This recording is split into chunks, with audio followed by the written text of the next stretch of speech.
Warning. The Dragon Between podcast may contain language and adult humor that is unsuitable for those 13 years and younger. Viewer discretion is advised. You're listening to the Dragon Between podcast, a 5th edition Dungeons & Dragons campaign that takes place in the Eberron pulp fantasy setting created by Keith Baker.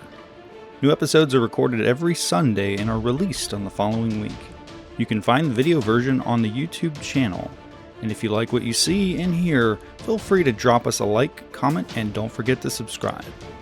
You can also follow us on Facebook and Twitter for updates and news on the podcast. Thank you for listening, and now on with the show. Following the revelations at Maggie's Lookout, the group descends the spire back into the village. The characters then return to Guttergut so Zito could repair the arcane garbage compactor. After successfully replacing the damaged components and learning that a stranger had taken an interest in Zito's bag of devouring, Ari suddenly dashed off towards the local bakery and sweet shop, Vaughn's Fanciful Confections. As Eli and Laethana temporarily take their leave from the group, the remaining characters track their druid friend to the bakery. The party then encounters Reginald, a talking crocodile that calls the porch in front of the establishment his home, and an archaeologist called Leopold Lavache. The researcher took an interest in the group's bard and invited the characters for a drink and conversation at the tavern later. The party then observed more odd behavior from Ari as she continued to crave the sweets and annoy the staff. Faguns. After Red restrained her companion, the druid transformed into her bear form and stormed out of the establishment with Ender following her. The characters then apologized to Raleen, the hobgoblin baker, and headed off towards the market. Zito expressed interest in having a gun barrel crafted and disguised himself with magic to appear as a gnomish traveler. Red was also transformed by music, turning into something called a Gith Zerai, a species from another plane. The transformed duo then visited Sleejack, and Zito attempted to make his crafting order.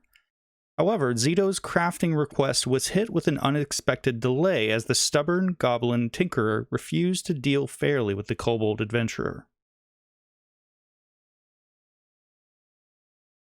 Music finished his own business with the blacksmith, and the group set out to pass the time as they waited to reunite with their wayward companions. The artificer, barbarian, and bard headed off north of the village into the woods to plant magic beans. As the trio experimented with Zito's magic beans, they found themselves suddenly attacked by creatures that manifested from the ground. After dealing with an angry treant, the characters grew mystery mushrooms and a magic fruit tree. Red sampled the ripe apple-like fruit, finding herself growing to giant size with one and then suffering from dangerous poison fruit. Zito then planted his last 3 beans all at once, manifesting screaming fungus, pink toads, and a dangerous bullet. As the party dealt with the land shark, more dangerous creatures sprung up from the pink toads. The battle raged on. However, the groups were ultimately victorious. The little samurai arrived investigating the noise from the fungus, but were pacified by music's quick wit.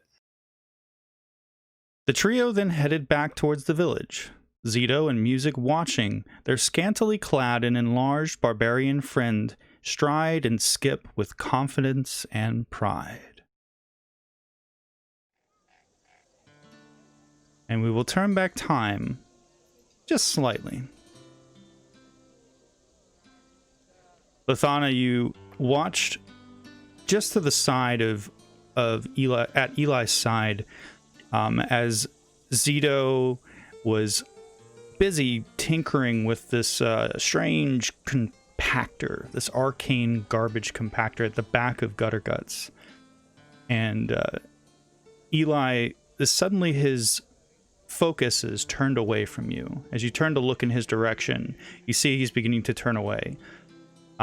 Eli, you see a familiar sight of the chocolate-skinned Zephyr, who is standing a bit away from you two and is gesturing for the two of you to come over. I'll walk over. And follow. Zephyr looks at you both and says, "Well met. How are you?" Me? Very, very well. What about yourself? Well, to be quite honest, it's been a bit of an adjustment. You don't have something... I'm sorry. And he gestures past you, back towards your friends who are a bit further away from you now, as you're now standing closer to the road, away from the establishment. And he says, "You're not busy, are you? I wanted to talk to you about something." I'm not busy at all. For you, that is. I'm happy to help if I can, of course. So this is going to sound odd, but I was wondering if you could have a walk with me. And he looks over your shoulders as you see now that the rest of your companions are finishing up what they're doing, and Auri has now dashed off away from them, yelling something about candy. If it's just the two of you, that's fine. I needed to talk to someone about something. Yes, of course. And honestly, you're the only people I know except for the samurai that you traveled with. Will this walk involve shifting planes once again, just to make sure I'm prepared, weapon-wise? I certainly hope not. I'm not entirely certain that I could be of any assistance to either of you if that happened. But I can certainly hold my own if needed. It's just over here, this way. And he begins heading east now. And as you walk past looking up to the north, you can see the imposing wide base of the spire of Titan's Reach. And he leads you all the way down the road a piece towards one of the buildings that are nestled in within this section of Hartham. And the buildings within Hartham are... Some of them are a more simpler fare, thatched roofs, very, very simple construction, and then others are built a bit more sturdier. The mayor's house, for example, being two-storied, it's built with sloped roofs, not that much different from what you would see in a village outside of the Shadow Marches. And he leads you over towards a series of buildings, and he says,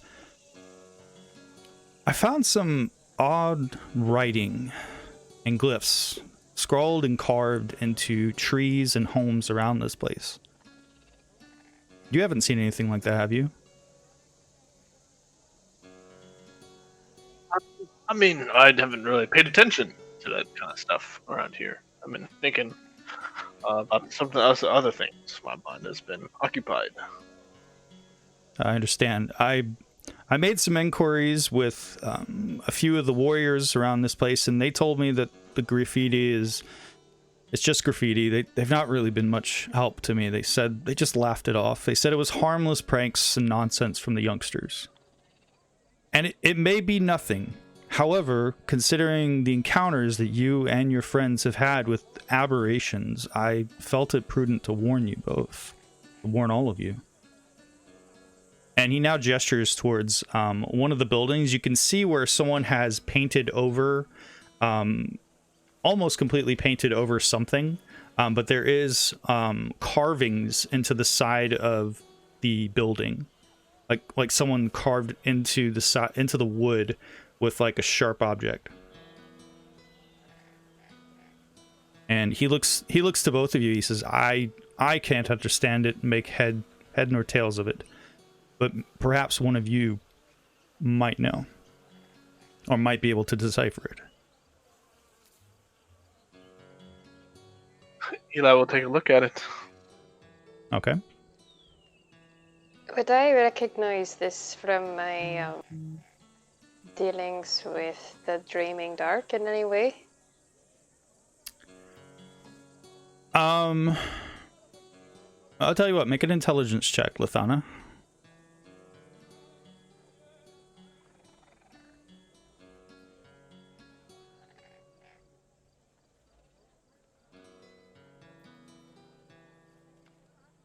Nope. Yeah, the symbols, you feel as though it's similar, but if you get a headache as you stare at the symbols. It's almost like you're trying to read something and you need reading glasses. Plus, the paint that's painted over it is not making it easier. Eli, you mentioned that you can read it. I can read any language if it is a language. How can you do that? Just out of curiosity. Ethereal sight. That's not how ethereal sight works, sir.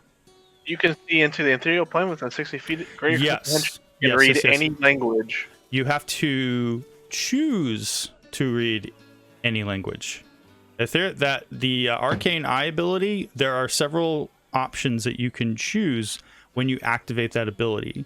You have to choose each of the things that it gives you individually. You don't get all of those things that No, but ethereal sight gets that.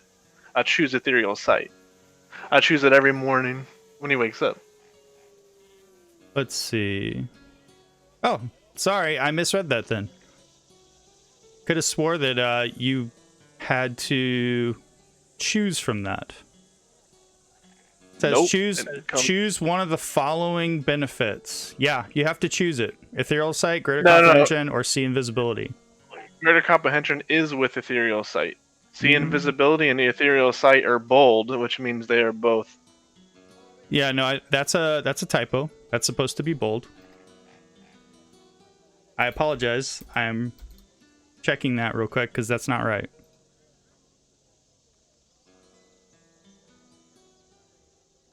Let's see. Eli, you all right over there? As Eli stares intently.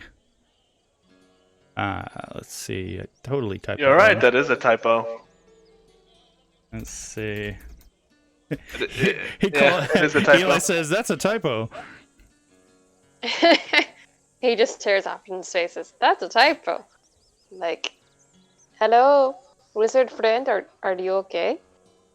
Yeah, you have to choose it. That's supposed to be bolded. I looked it up. Yeah, I just bolded it. Yeah.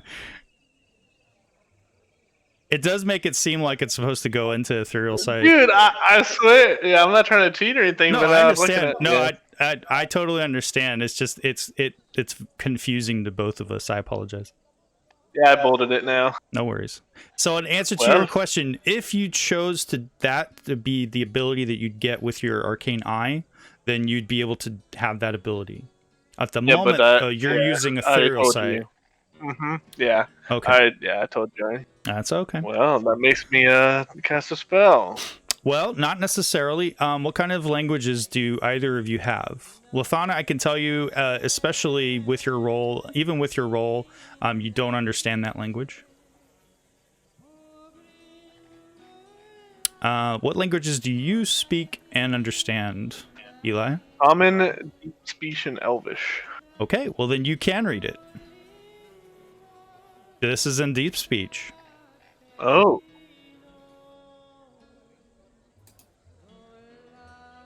And this particular bit of graffiti carved into the side of the wall says, "Trust the speakers. They speak only the truth."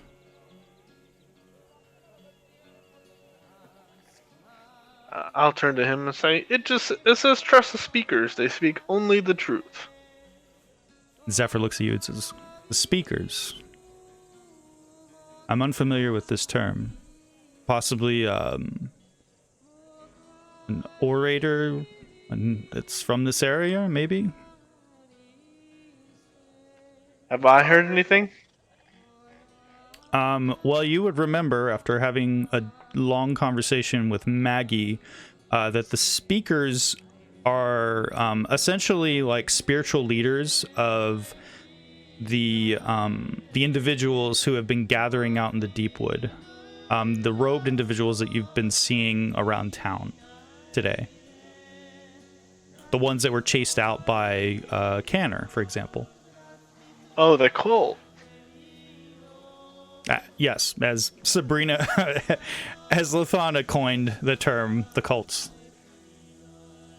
Oh, it's referring to the cult. And Zephyr looks That at you and meets says, in the deep wood. the cults? I've seen these carvings all over town. I've been trying to catalog them, but I'm afraid my handwriting is terrible. And he pulls out now a leather-bound notebook, and he starts showing you some of the things that he's written down. He wrote a phrase that it's kind of hard to decipher because of his penmanship, but it looks like it says, "He loves you." And another one that says, "The samurai are liars."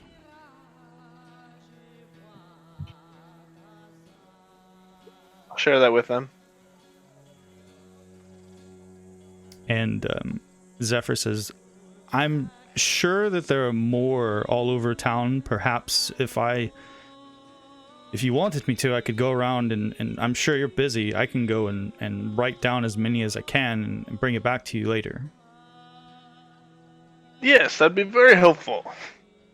All right. Well, I'll get to it then. And he immediately turns around after bowing to each of you, very, very short bow, and begins heading off in a random direction, off of the road, away from the house, towards the northwest.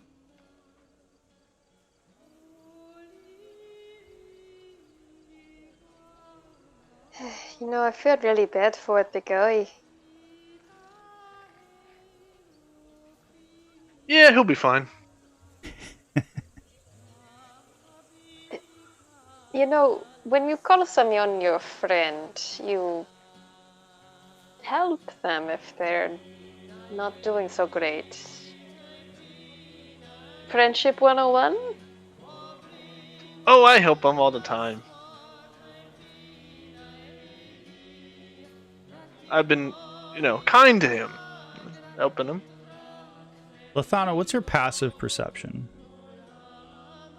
Let's see, I think it's 18 or 17. You've been noticing for a while now that there's a mark on one of Eli's hands. And right now it's starting to glow.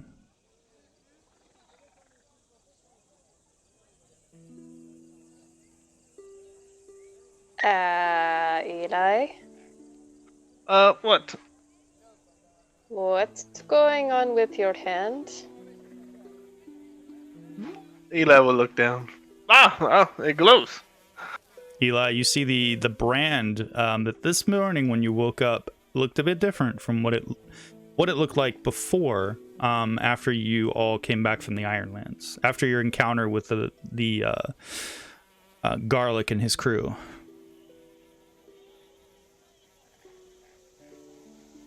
It's just a tattoo.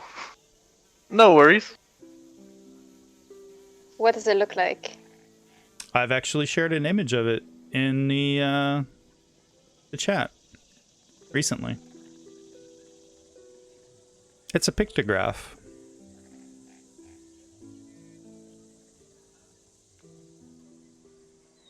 It looks kind of like a ram to me.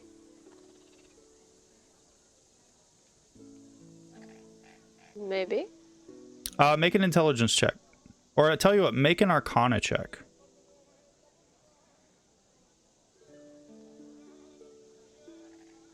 Okay. Laethana, in your travels, you have come across various cultures that use brands to communicate to other individuals within a culture of a person's importance or something about them which is important. Sometimes brands are used as a means of identifying someone as an individual, not just of importance, but also that they may have committed a crime or that they are being watched. This particular brand appears to be one that you came across a long time ago in your studies as a child. You're having a hard time recalling it. But you know that it has something to do with another plane of existence.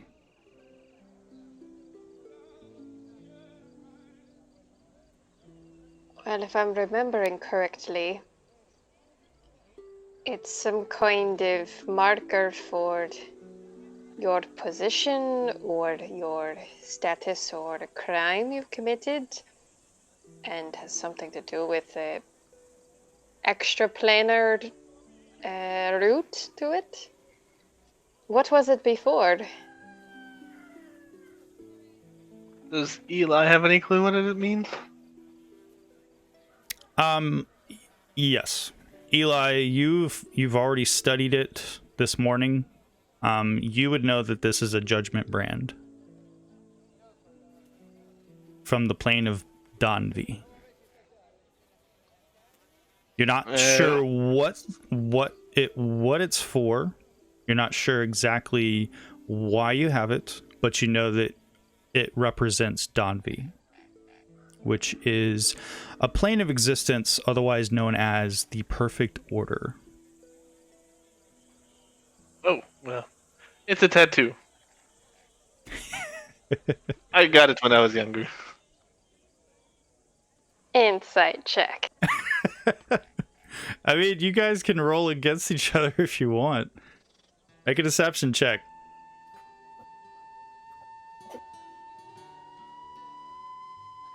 Ah.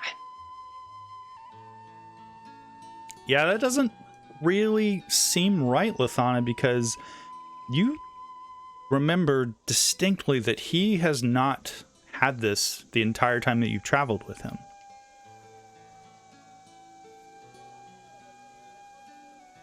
Yeah, so what does it really mean? I don't know. You said it was a position of royalty. I'll accept that. No, of crime. That's what I'm guessing. You know, people I used to hunt, I guess I still do. Some of them had a tattoo or something. Not exactly like this, but sort of. And that was one of the calling cards for me to know that, yeah, I was the right person. I'm guessing that's what it means. Good thing I don't work for them. You'd be dead. Oh You need me my. on another plane. Oh my. But no, you're my friend. Like I said, friends take care of each other. Friendship 101.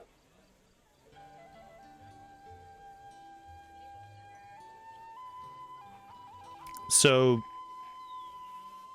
the two of you now have been left by your own devices. Zephyr has wandered off after this brief conversation regarding this image that is currently affixed to your hand, Eli. What would you all like to do now?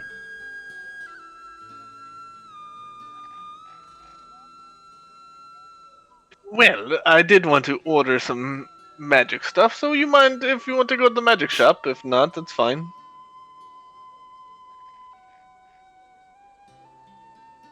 Ah, that's fine. Okay, you guys go to the magic shop. What magic shop are you going to? Or are you just heading to the blacksmith artificer shop? Yeah, that one. The racist. The racist, okay. All right, so the two of you head off in the direction of that place. On the way, you see a very morose-looking polar bear leaning against a tree, and a half-orc samurai rubbing its belly.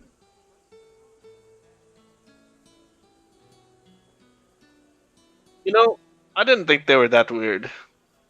But I must be mistaken. And Ender just sort of looks at you both sheepishly as you pass by them and turn north, heading towards the market.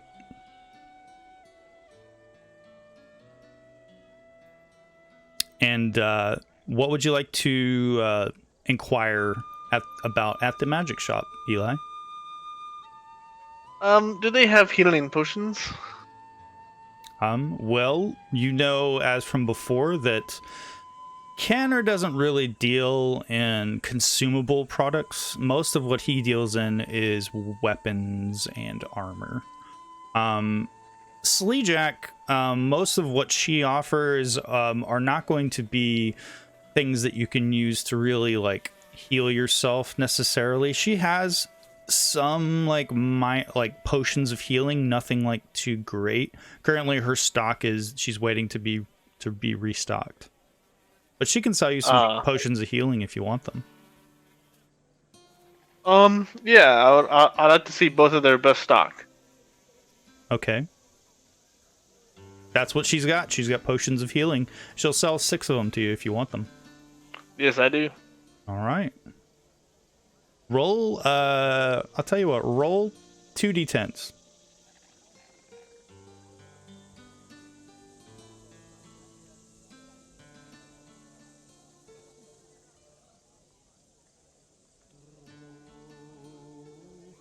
Five and 5. 5 and 5. Okay.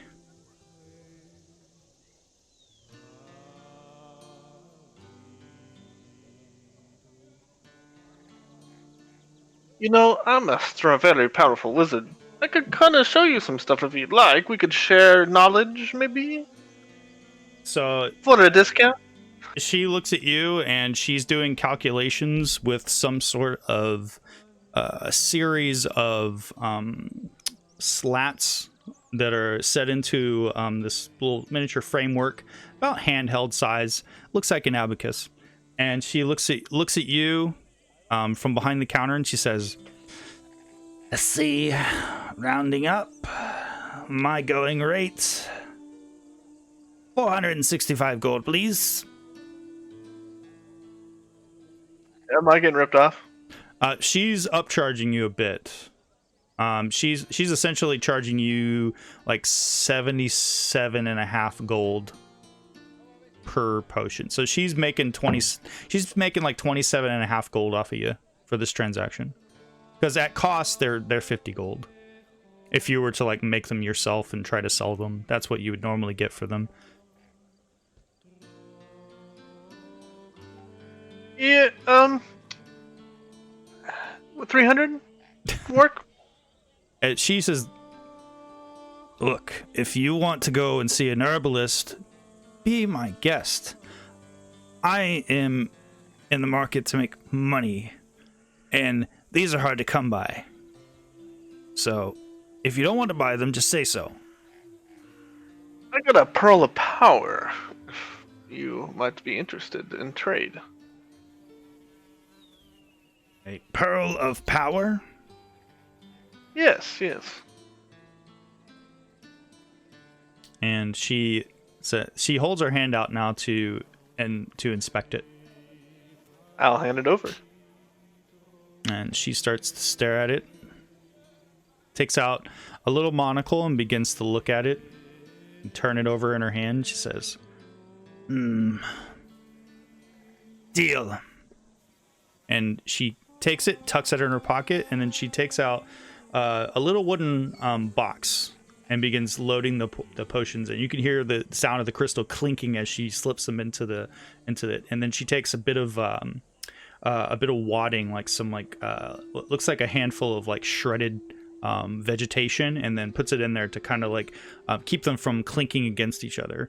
And she takes a top to the box and starts nailing it into the top to keep it. And you now have this tiny little crate full of healing potions, and she hands it to you. You do feel like it was a bit unnecessary that she sealed them up into a box. Yeah, but the box is cool. And I would delete it off my inventory, the pearl of power. Yeah, I will put 6 into your inventory of the potions of healing. There you are, sir. Man, nice. That was a good trade. I don't use that anymore. Yeah. Yeah, it was actually a really good deal for her because she can make way more money off of that pearl of power. Yeah, it's worth 500, but I don't use it, so. Yeah, it's worth 500 just at cost. She could make way more than that. Some sucker. Oh, all she needs is a kobold to come in and inquire for a pearl of power. She'll make so much gold. All right. And I turned around and said, "You have any special items?" What are you looking for? Show me the best thing that you have in the shop. The best thing that I have in the shop? The most powerful. The most powerful thing. So you're looking for a weapon. Depends. Well, if it is a weapon or if it's could be anything, right? Sure, of course it could be anything. But I need you to be a bit more specific, sir. Are you looking for something very rare? Yes, very rare. Okay. She says, hold up a moment. And she turns around. And she comes back with an arrow.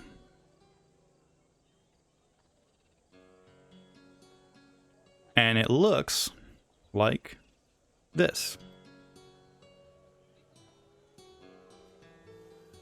And how much you want for that arrow? How much you got? Well, I just gave you the pull of power, which was a great deal. So why don't you return the favor and give me a great deal? Why don't you roll 2d10? Oh, what does it do?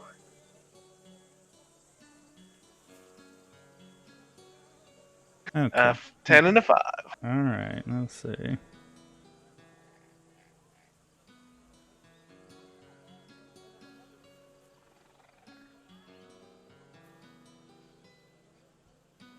She looks at you. She looks at you both after you ask what it does. She says, "This is a very rare arrow. It's called the Arrow of Slaying, and it is a magical arrow designed to slay a particular kind of creature.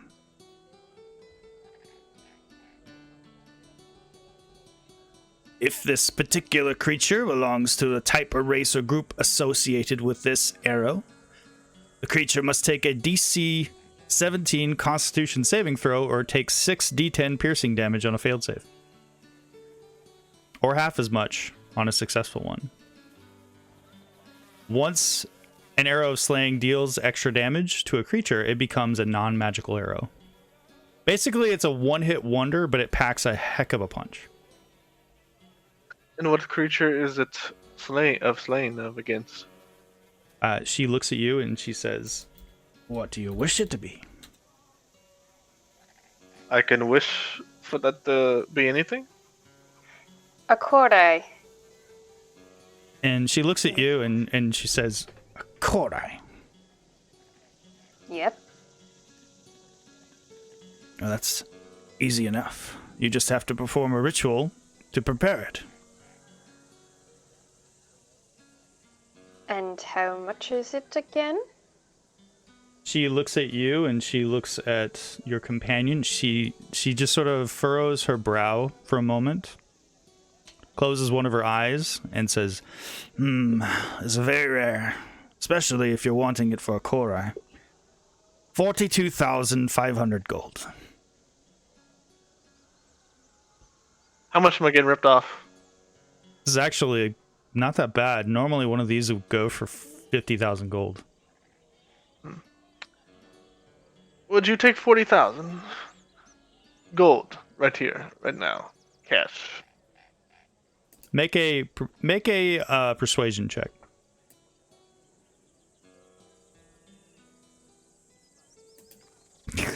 She looks at you. Dang it! She starts to take the arrow off of the counter and turn her away.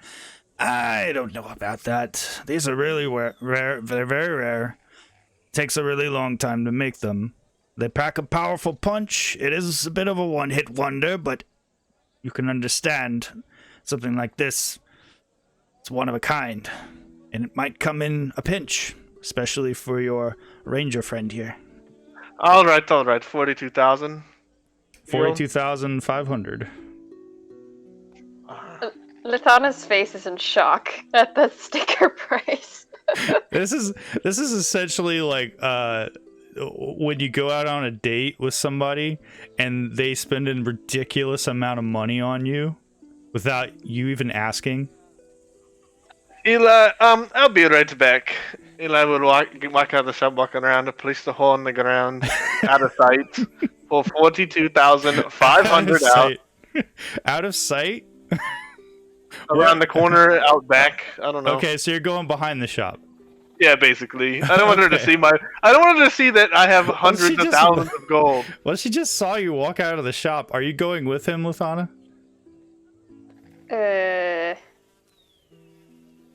Laethana will right be the tap dancer.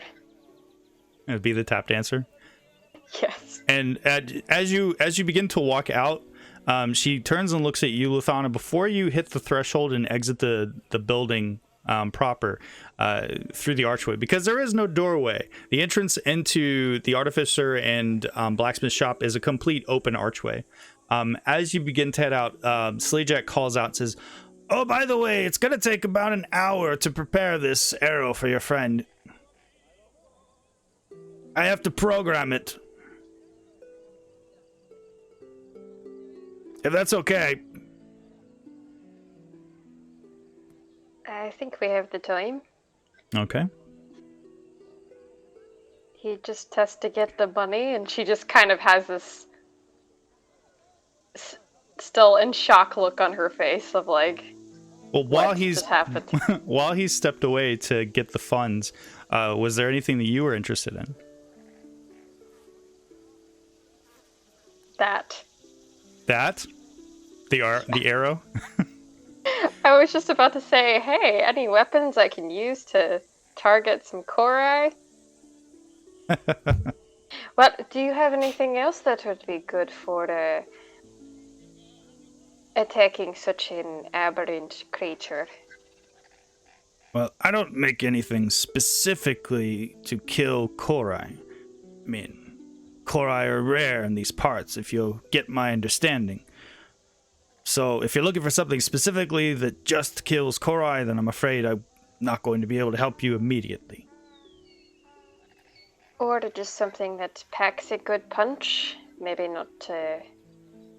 Something that isn't a one-hit wonder, you mean? Yeah. Something for yourself or someone else? Well, it depends on what you have. Well, let's see. And she starts thinking to herself. And she goes, "I'll have this that might help. This one." And she pulls out a cloak now that appears to be made of black silk that's been interwoven with like silvery threads. And she says, "This one is good. It gives you a climbing speed equal to your walking speed. Gives you resistance to poison damage. You can move up and down and across vertical surfaces without leaving while leaving your hands free. And you can't be caught in any webs of any sort, and can move through webs as if they were difficult terrain. You can also cast the web spell with it. It is called the Cloak of Arachnida." Spidey suit.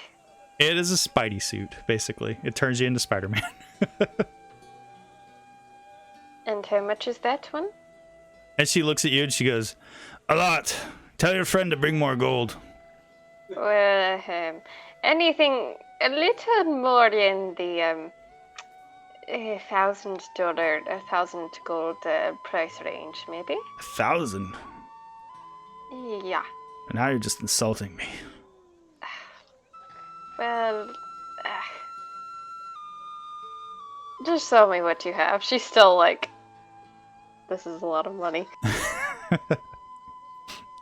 She pulls out a slayer, some type of battle axe, and she sets it on the counter, and it's huge, and it has it's made out of a mixture of steel and bone, and it's shaped in a weird shape, like spikes coming off it in different angles. It has a strange aura to it as you stare at it. And she says, "This is called a corpse slayer. I might be able to let this go at 2,500 gold. It's particularly good at killing undead creatures. So if you were going to go up against some undead, it might come in handy."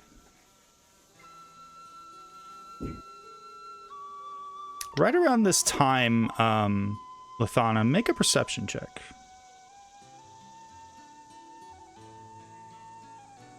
And you can make a perception check as well, Eli, as you walk in. Ching, ching, ching, ching. You heard the sound of gold ching-a-ling-a-ling as Eli walks in. Santa Claus. Laethana, you're hearing the sound of screaming coming from the northeast, away from this establishment. It's a weird sound, but it sounds familiar to you. It sounds like something from the Underdark, from your extensive experience within the Underdark, within Kyber. It sounds an awful lot like the screaming fungus that lives on deep underground, which seems it should be impossible for you to be hearing this right now, but certainly is calling out from somewhere off to the northeast. Eli, do you think we should check that out? Oh, I didn't hear nothing. You heard something, you just don't know what it is, Eli. It does sound like something screaming its head off. But all this gold? Well, we can do this first, I guess. And Sleedock is like, I'm gonna need you both here to complete this transaction. Eli starts piling it on the gold. Okay. Just for sake of levity, I'm gonna say that you made several trips bringing the gold in, because there's no way you carried that much gold by yourself in one trip. Just so you know. Oh yeah, that's true. That is a ton of gold. That is a lot of gold. So you hand over the gold, 42,500. You're not interested in the cloak or the battle axe, Sabrina? I mean, Laethana?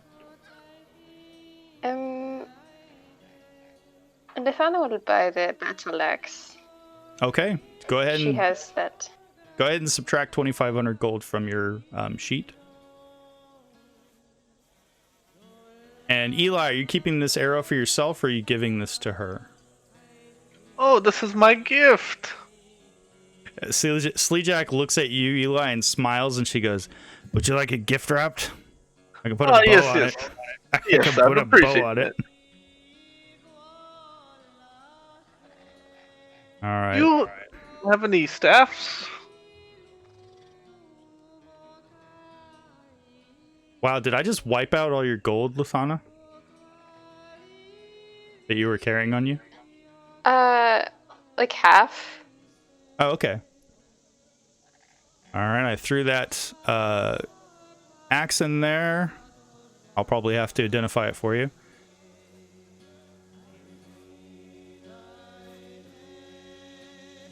And Eli, are you holding on to the arrow, or are you handing that over? Oh, I'll hand it over. Okay. That's in your inventory as well. I'll go ahead and identify that for you. Boom. That's why it takes an hour. She's identifying it for you.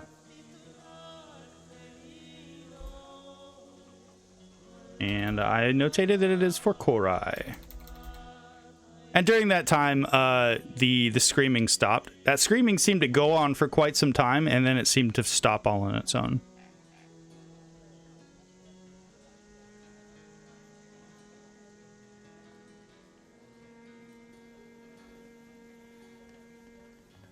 And is there anything else you wanted to do?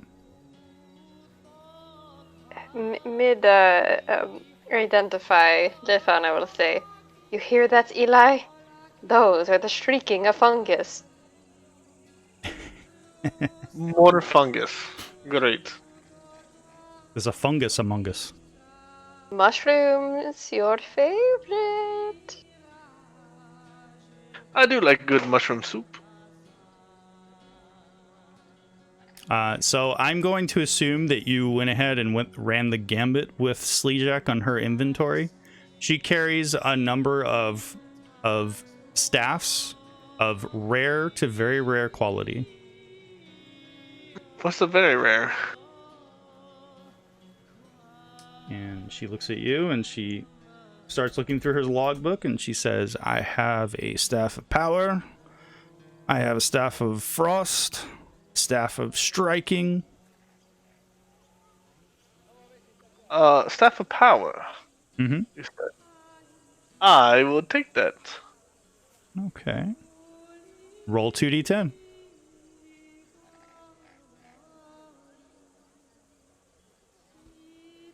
Those are the shrieking eels. Speaking of eels.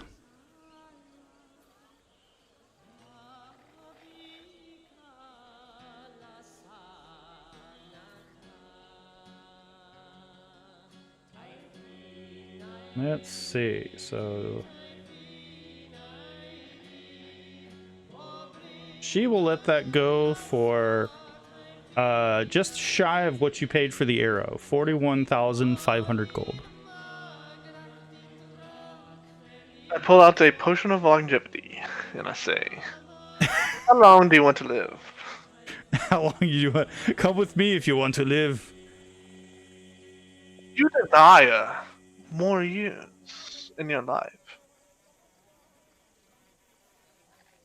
This very rare potion can give you extra years. I'd be willing to trade it for the Staff of Power and maybe something else.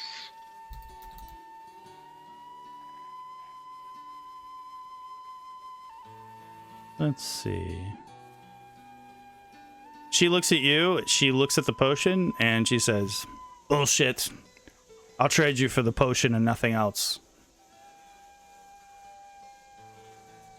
You know me, you're gonna get a lot more gold out of that potion. Says you. I have to find someone to buy it. You would use it yourself, would you not? No. I would make one. Why would I want to use it on myself when I can just copy the recipe and make more? Will take a long time to make more. And you can tell that she really wants that potion. So she's really considering trading this staff for the potion, as is. It's pretty expensive, and I kind of put. What about this ring of telekinesis? She and I pull that out. She looks at you and she says, "So is the potion. So is the staff. Come on, I understand. Come on, wizard boy, hand it over." I have a ring of telekinesis. It's very rare too. I don't Have give you a ever shit imagined? about your ring of telekinesis. I can make a ring of telekinesis. Give me the potion. And you can see now she's starting to get like angry with you. Hey, if you can use that to make more, we can double the recipe. Then it's worth much more. What about the spider suit and the Absolutely not. If you have something else of equal or somewhat equal wealth as far as that potion is concerned, then I would consider letting go both the staff and the cloak, but not just for the potion. Oh, but you could make so much money off of this potion. And Eli kind of puts it slowly away. But I do have a ring of telekinesis I can trade you. He looks at you and he looks at the ring. He said, "All right, I'll tell you what. I'll take the potion and the ring, and you can have the cloak and the staff." But you were making out of that deal. Not really. It's practically a 1-for-1 exchange. I'm no fool. This is what I do for a living, boy. That is true, but I know that you'll make a lot more money off the potion, though. I'm a very smart man, as you can see. Right around this time, Red, what are you doing? Am I still big? You're still big. You're starting to shrink as you're walking through town. You're now currently passing through the underbrush, still very naked, and you're getting closer to the buildings. You've just passed Foe's Noodle House, the bathhouse. Okay. And Zeta, you're following after, correct? Yes, Zero picked up the remains of Red's clothes and is following after. Okay. Music is following behind. Red would probably be heading towards Gutter Guts. Okay. Do you take a path directly through the market? Yeah. Okay. So Laethana, as you're eating imaginary popcorn, watching this exchange between Sleejack and Eli, you just happen to, as you're scanning around, you look through the big archway opening out into the street in the marketplace, and you see a very, very large, naked, reddish-furred shifter woman, strikingly familiar, walking past the establishment.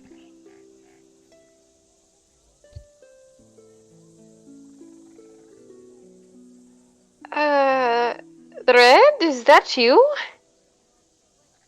Red, you hear the sound over the sounds of the shop. You can hear Laethana squeaking out, calling out to you. I'll stop and give her a little wave and head in her direction confidently. Okay.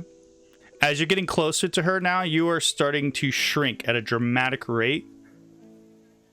It's odd. You like go from shrinking 5% to 15%, then to 2%, and it's just a weird sensation. Your bones and your muscles ache as you shrink down. And as you step into the shop, you go from giant size Red back down into regular Red. I'm probably this one does not feel so good, Laethana. And she's also quite nude, unfortunately. I think Music fashioned some sort of clothing, but I'm not sure if you took it from him. I don't remember if he gave me a cloak or something. Yeah. Maybe I just have a little cloak on, but I'm still very naked. Very naked. And I'm gonna kind of curl up like a cat on the floor because I'm still kind of queasy now. My bones hurt. And take a cat nap. Ryan and your character, Zito, and Music now come into view as well. Ryan carrying a bundle of Red's items.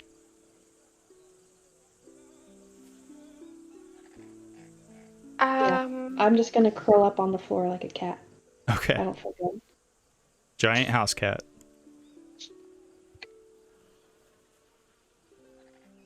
Laethana will quickly go through her stuff and find she has no extra clothes.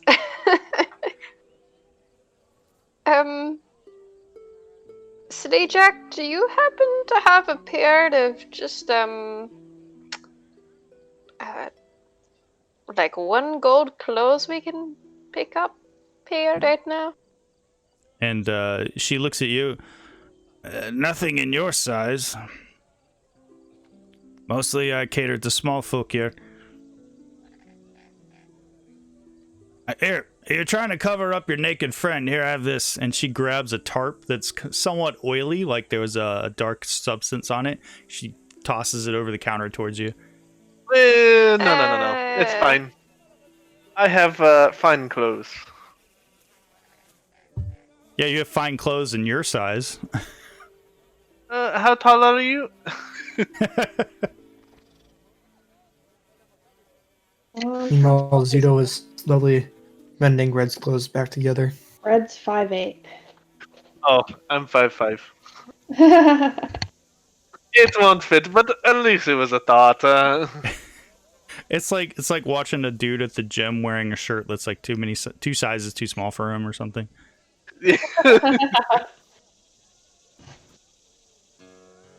One second. And Sleejack says, "Oh, please, take all the time you need. And while you're at it, can you get that gutter trash out of my shop? Who said that you could come in here?" And she looks over the counter in the direction of Zito. Silence. There's no kobolds allowed. Sure there is. And you just watch her snap her fingers, and something just appears up out of the counter on a spring, and it's a sign that starts to blink, "No kobolds allowed." It even blinks. Yeah, it looks like a neon sign. And the lettering is like suspended in midair.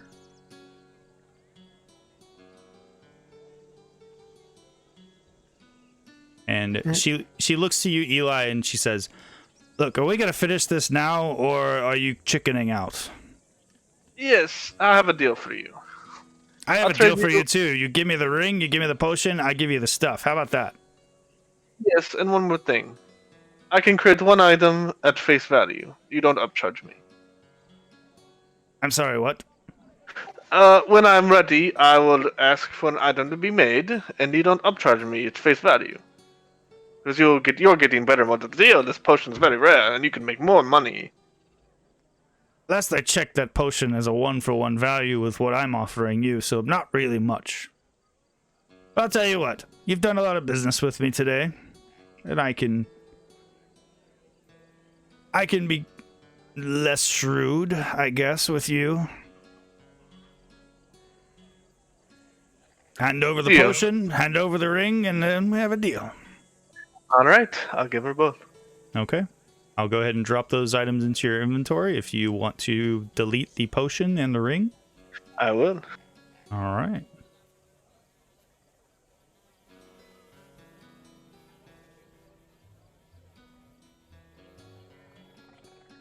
Now, of course, I have to find the item.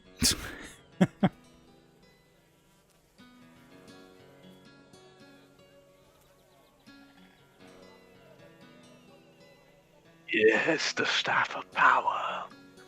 I am powerful. He is powerful. All shall bow down. Oh, no, I'm good. I'm sorry I did that. Does he say that out loud? A little bit, he mumbled it. He mumbled it? Okay.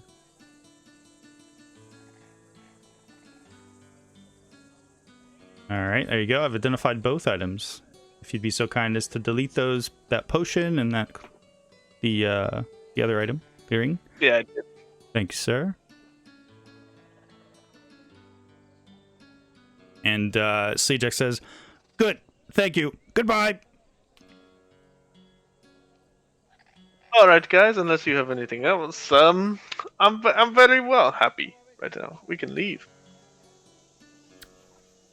All right. Is there anything else that you wanted to do after leaving the artificer shop?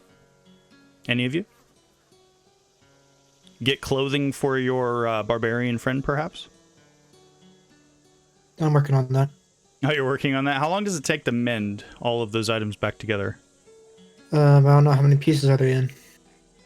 Well, I would say like the armor, basically just the straps that keep the armor on snapped.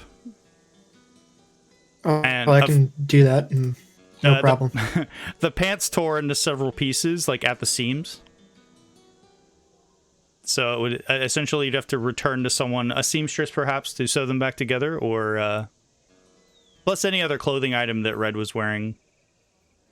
I'm pretty sure I can fix that with my mending spell. Okay. How long does that take? 1 minute for each casting. Gotcha. And what can you mend while you're mending? Is there like a limitation?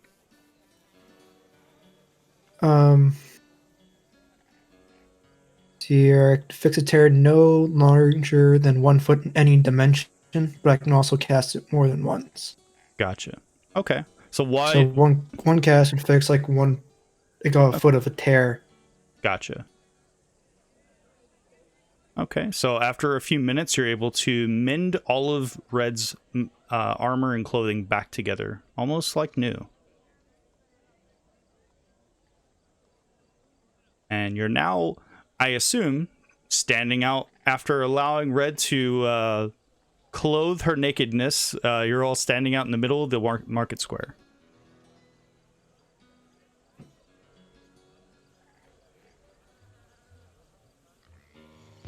Yeah.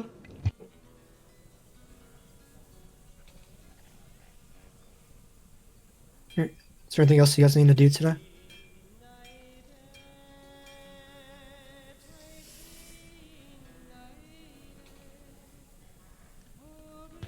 This one has nothing else to do. Thank you, Iron Kobold, for fixing my things.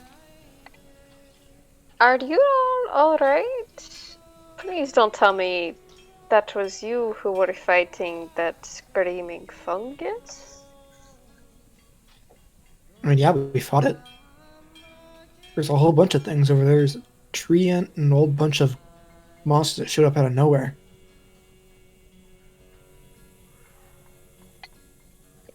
These Really ones could have do used you not two. understand magic much, Iron Kobold, but did they not come from your beans?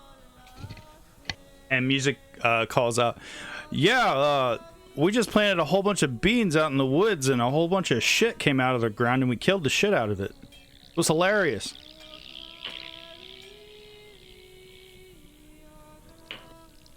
You planted beans and it grew stuff? Yeah. That's pretty cool. Where'd you get the beans? Where did I get the beans? I don't remember where I got the beans. You found them in that astral vault. I already found those in the vault. Oh, well, I don't know I where had you... them for a while. Yeah, I had them for a while. I don't remember where I got them. Yeah, I don't remember where you got them either.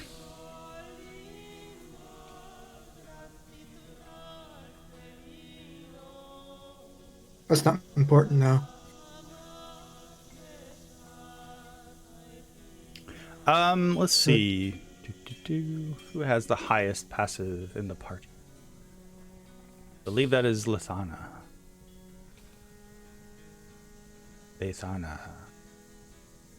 Yes. Laethana, you see something perched on the roof to a building just to the southwest. Just standing straight up and down, wearing a cloak, looking at all of you. You look away from it for a moment to say something to your friends, glance back, and it's gone.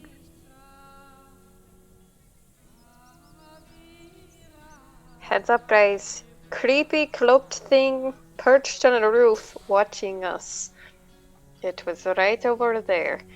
And then it disappeared.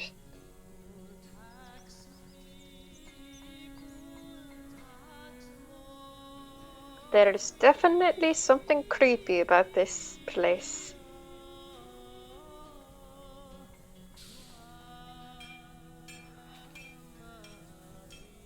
What time is it? It's about 3 in the afternoon now. So it's like the hottest part of the day. It is essentially it's like a Florida afternoon in the autumn season. So hot, pretty hot, gross.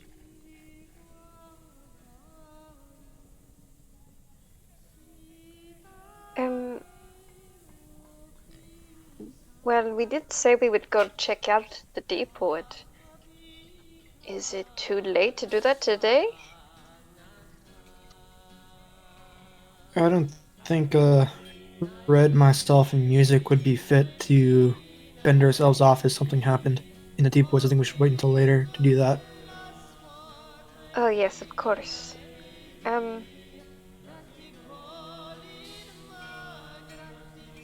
Okay.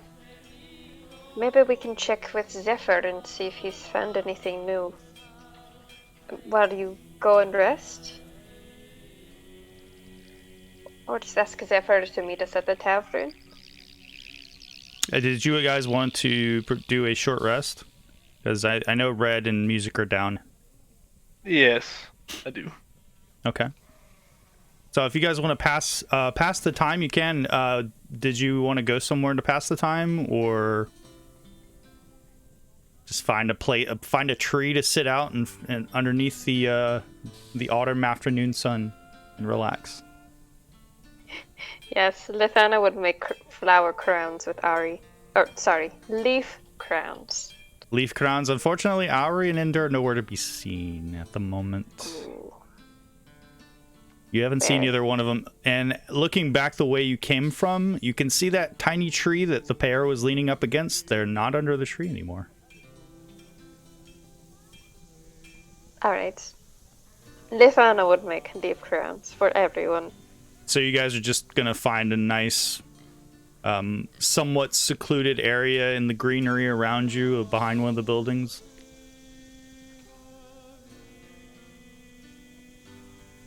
and take a short rest. I'll mark you guys as taking a short rest. I believe, Red, if you want to spend hit die, you can. Let's see. Short rest. Music's going to spend some hit die as well.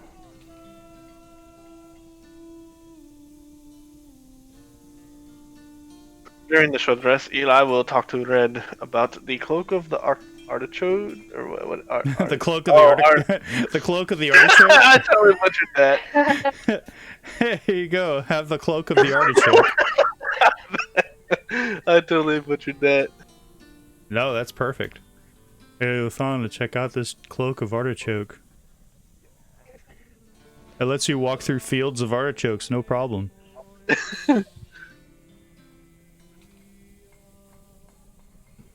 Alright. Red, if you have more hit die, you can spin those to get yourself up to full if you'd like. Okay. Alright. So, is there anything that any of you do while you're resting? Obviously, Music is healing himself up. Red is healing herself up, getting her equipment together. What do the rest of you do during this hour?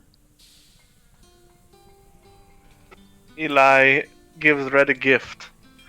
I'm so sorry. I know that we have gone off the wrong foot many, many times, but Magic Man always has your back, and this cloak will help you on your travels, wherever they may be. And he presents to you, Red, a black silk cloak with silver thread. It matches my mask. Yes. And with that item, you'll be able to essentially have the powers of Spider-Man. Yay. Spider Red. And then there's a battle axe that Laethana bought that is good against undead. It's called a Corpse Slayer.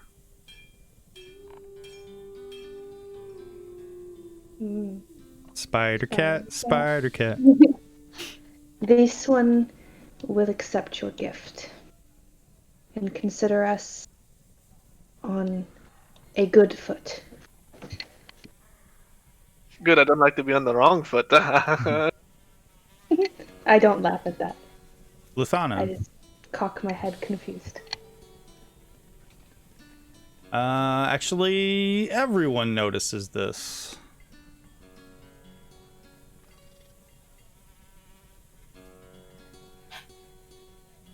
Also, when did your passive perception become a 14, Derek?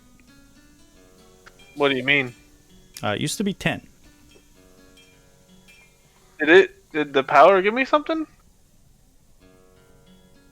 What power are you talking about? The Staff of Power. I don't know, did it? I don't know, because it should be a 10. Yeah, because you don't have a Staff of Power equipped.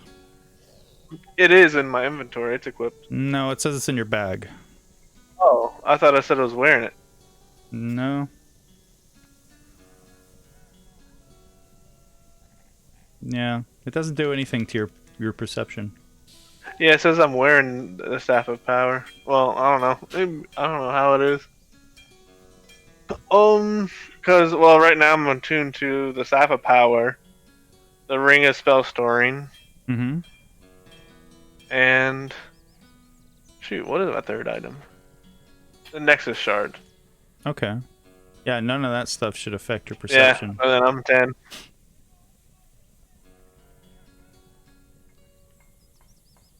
No. We'll figure it out later. No worries. Let's see. So, essentially, all of you are now seeing a humanoid individual floating in the air a ways away from you all with a billowing cloak. And it looks like this.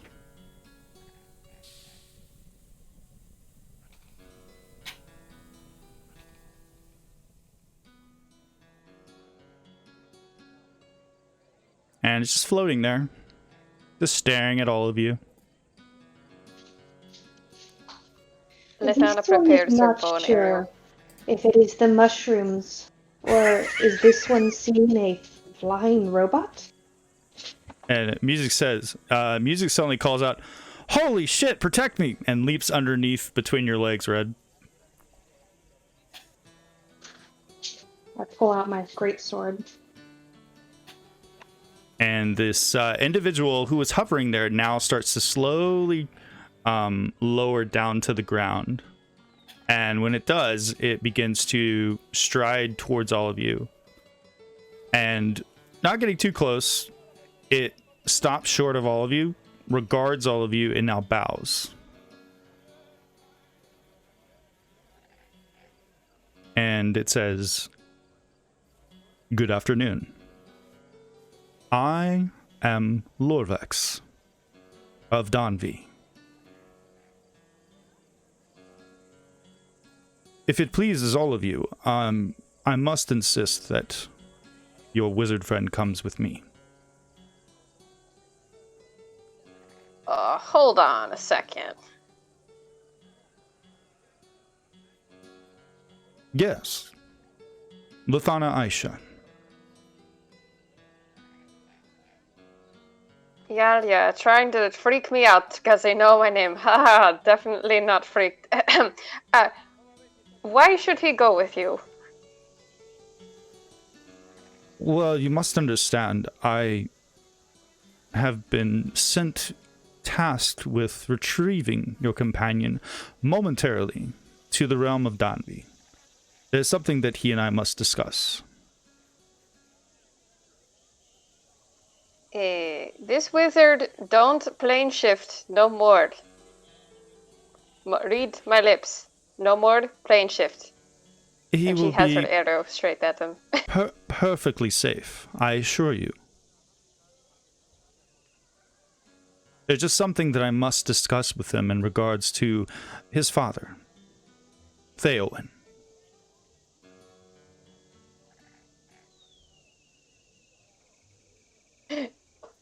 Derek, you're polymorphing into an old lady.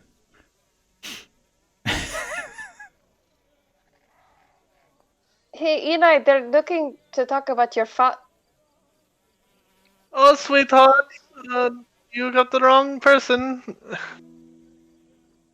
Oh, yes, Grandma Onmund. I'm sorry. I forgot we didn't bring Eli with us. Heh.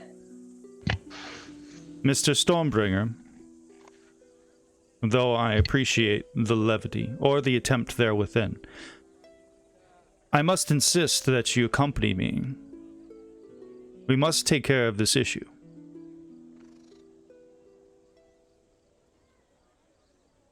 Is it dangerous? I am quite old. And this construct that's wearing this cloak, you can see now that it's impossible to get a read on this stone face, if you will, this stone-like face of this metal construct creature. And it says, "It's in regards to the contract that you signed recently and the brand on your hand."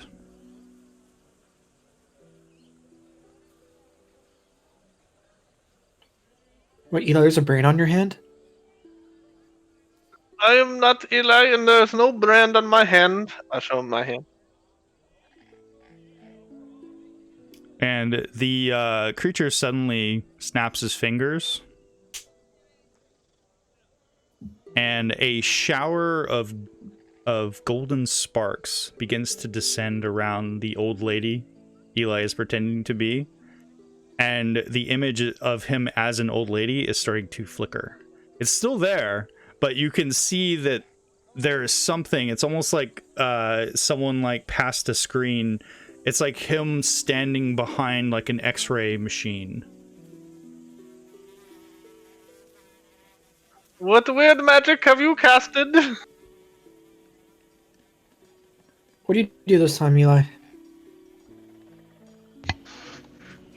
Is there gold involved?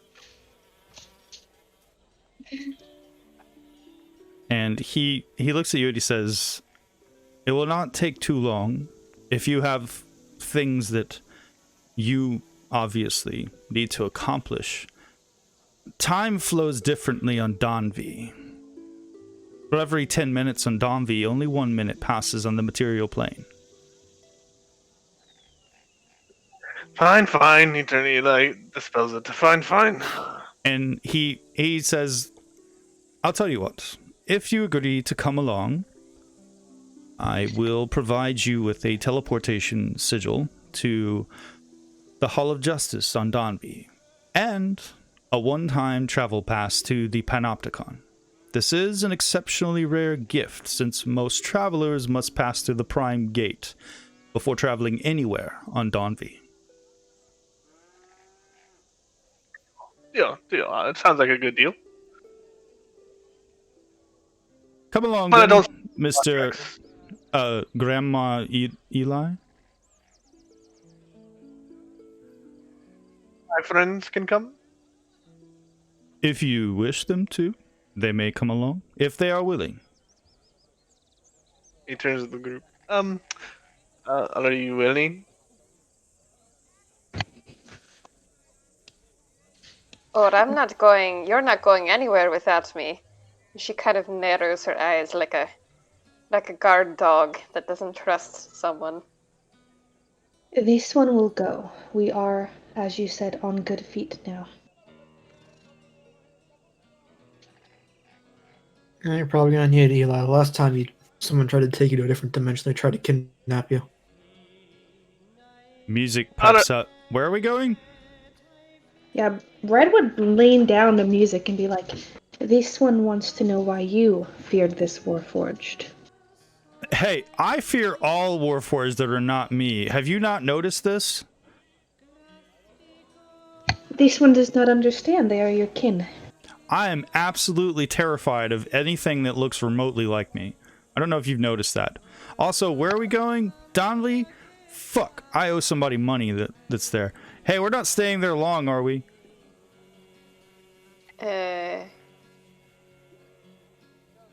No. Oh. Well, alright. I'm coming along.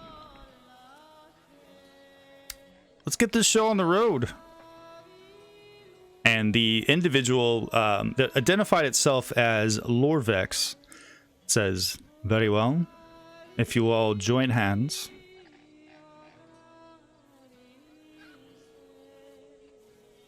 Zito will take Red's hand. I will grab Laethana's hand. And there is suddenly a brilliant light blue energy that begins to coalesce all around you. And there's a sudden odd sensation. You feel as though all of the oxygen is being sucked out of your lungs for a moment.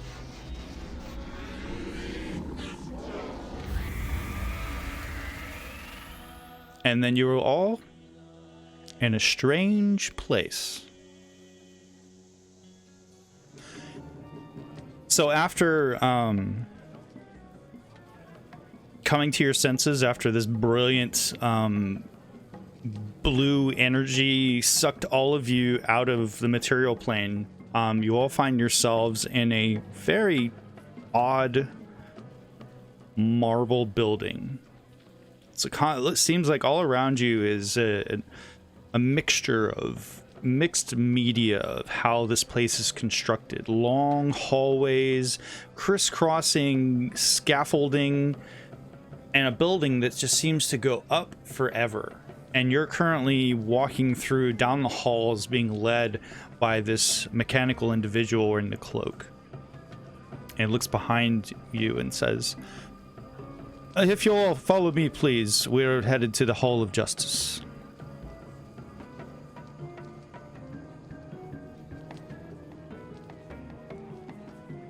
And he continues to head on. You see other individuals that are milling around in this place that appear to have like strange features. Like you look at them, and they're humanoid, bipedal, and they wear clothes, but their features almost seem to shift. Like, you can't quite make out what species they are. It's almost as if their species is constantly changing as you're staring at them. One bumps into you, and they speak to you, and a normal, regular person would say, "Oh, excuse me." But you can't quite make out what they are. You also see great, lumbering, mechanical beings that just slowly plod down these long halls. And one of them looks like this. Just this great, lumbering machinery with this big central eye that's flitting about and staring in various directions. And Zito, you watch as one of them strides over you, just towering over you. Zito's gonna do his best not to get squished by this giant. You don't want to get squished by the giant? I would like to not get squished by the giant. Okay. Eventually, Red you will go kind of block Zito to help keep him safe. you also see some blue-skinned individuals with very, very expansive wings. Some that are standing together in twos and threes, talking amongst each other. Just huge, towering individuals with silvery white eyes, no pupils, and just absolutely beautiful light blue skin. And you also see horrifying, scaly creatures with horns all over their bodies. One such is sort of like a blubbery creature wearing resplendent robes, but from the neck up just looks terrifying with razor sharp teeth, and you see a forked tongue come out of its mouth and lick its teeth before going back inside of its mouth. And it looks down at you, Laethana, and says, "Excuse me," in a very scratchy voice. And eventually you are all led towards this gargantuan door, which parts the moment that you come within a few feet of it. And within, you can see a circular room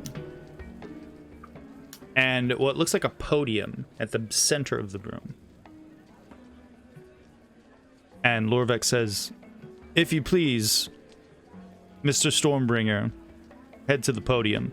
Your companions can go with you if you wish." Is it a good or bad thing? Well, it is the best place for you to give your deposition, so that the entire tribunal may see you all. Or see you, I should say. I don't have a deposition. Do I need a lawyer? If you feel as though you need representation, one can be provided to you. Yes, I'd like a lawyer. Very well. No, you never take the lawyers here. They all suck. Oh, is that true? They all suck? The ones that they provide for you. The mechanical individual just sort of looks at you, and then he starts to meld into the floor, just shifting into the floor. And you watch as he's melding into the floor, he's melting like a puddle, and his cloak just sort of begins to burn at the seams and at the edges until it's nothing, till it burns away. It's like watching a very thin piece of paper burn after you light it with a lighter. And then he's gone. And the big doors behind you close shut with a resounding boom. And you can hear this now, the sound of like whispering around you as you begin to approach the podium. And you said you wanted representation, yes? Yes. Okay. You see two individuals begin, as you get closer to the podium, your vision goes hazy, and you can see two humanoid forms are standing not next to each other, but on either side of this circular podium.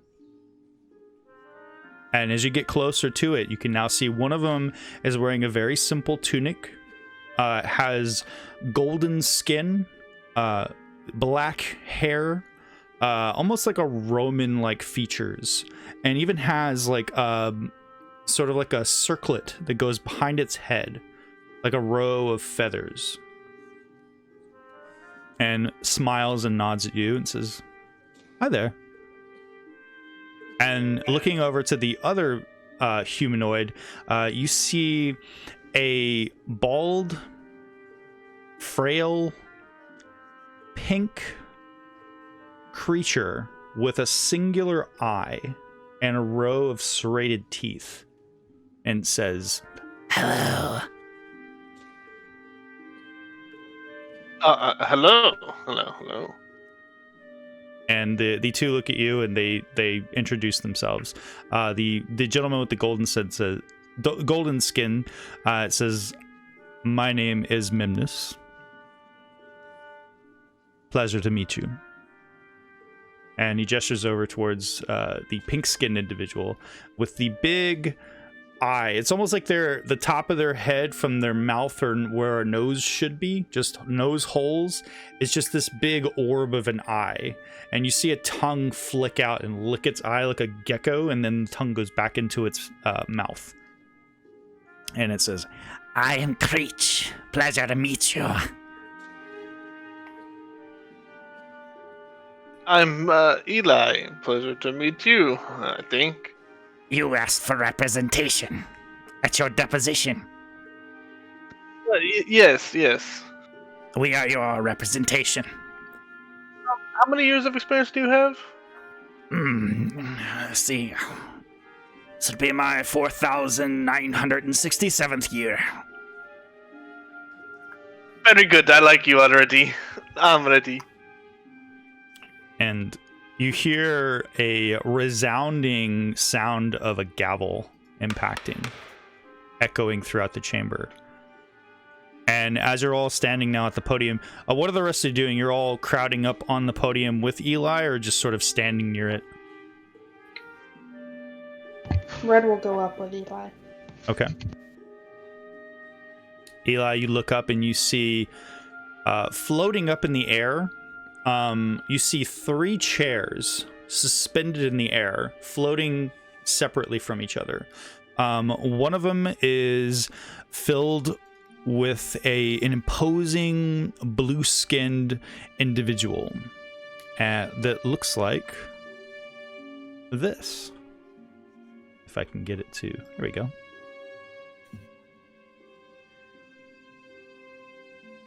Very, very muscular, a wide, expansive set of white feathered wings. The other chair holds a ghastly creature. It is pug ugly. It'd be the best way I could describe it. It's wearing flowing robes and looks like this.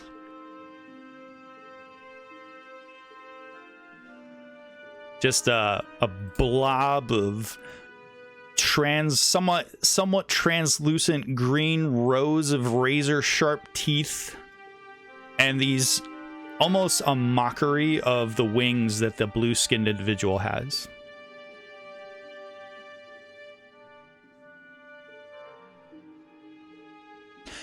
And then the third chair, floating in the middle, you now see the individual that you met back on the material plane that brought you here. Much bigger. Actually seems to grow out of the chair. And the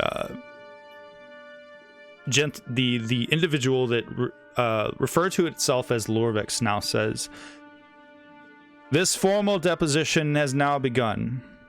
The witness will now state their name for the record and submit proof of lineage to the tribunal.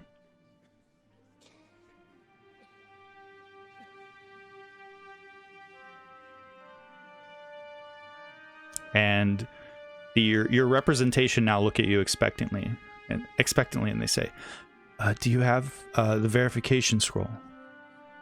No. You would have signed it recently. It's the only way they would have proven that you're a descendant of the accused. Descendant of the accused, so they're accusing me of my father's crimes. No, they're just proving that you're his descendant.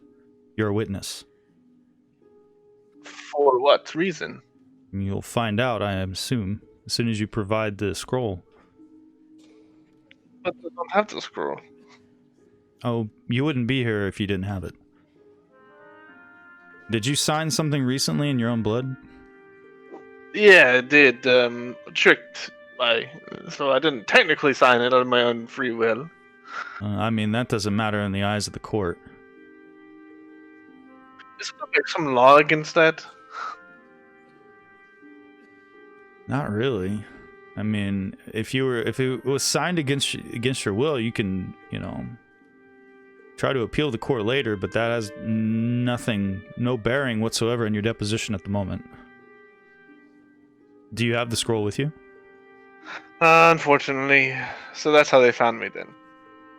No, they probably found you because of the judgment brand, and he now points to the mark on your skin. I'll pull out the screw. Okay. Mr. Stormbringer, after you've been going back and forth with your legal counsel, please deposit the lineage verification scroll into the podium. And as you look, you see now a hollow tube comes up out of the center of the podium. Looks like it's made of glass, of crystal, and the top of it opens up. It's kind of like the tube when you go to the bank and you stick the container into. Well, I got to talk to my legal counsel. Do I? Because I'm admitting I'm guilty by giving this to them. No, this is just proving that you're a descendant. But what if I'm not? Oh, then you can make an appeal to the court later. But for the purposes of this deposition, you wouldn't be submitting this scroll if they didn't already know kind of who you are already. So then what's the purpose of the scroll? Semantics? Formality? The pinkish creature goes, "Hey, look, this is just how they do things here." Strange. I'll put the scroll in the thing. okay. And as you, the top flips open as you start to pull after you pull the scroll out of your bag and begin to put it in there, there's a sucking noise coming from it, like a vacuum cleaner, the end of a vacuum cleaner.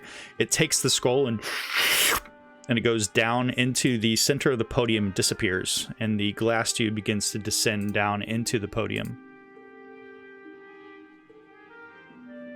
Mr. Stormbringer, would you please state for the record your current occupation? Unemployed. And you can see now that the somewhat ugly, greenish-skinned, freakish-looking creature is looking at your scroll that you submitted. And you can see now as it looks at it, sort of nods its head, and then you can watch as it comes off of its palm of its hand and floats across over to the blue-skinned individual. And you can see the blue-skinned individual takes it with his thumb and forefinger, and with a look of disgust begins to unfurl it slowly. Not disgust at you, disgust at the other member of the tribunal. Unemployed. Yes, unemployed.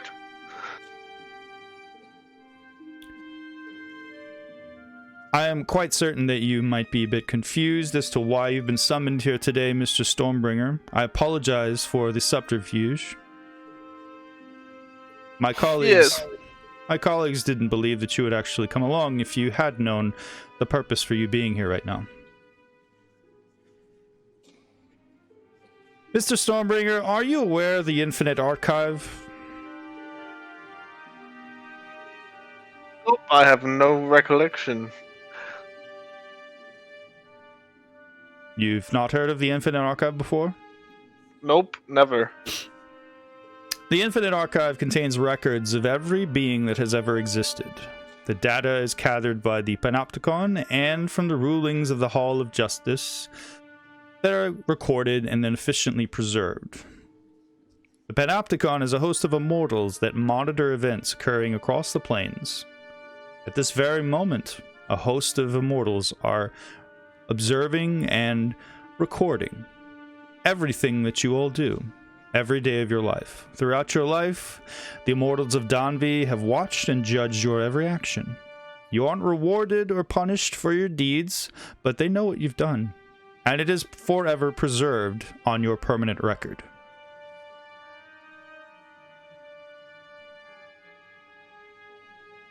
Okay, and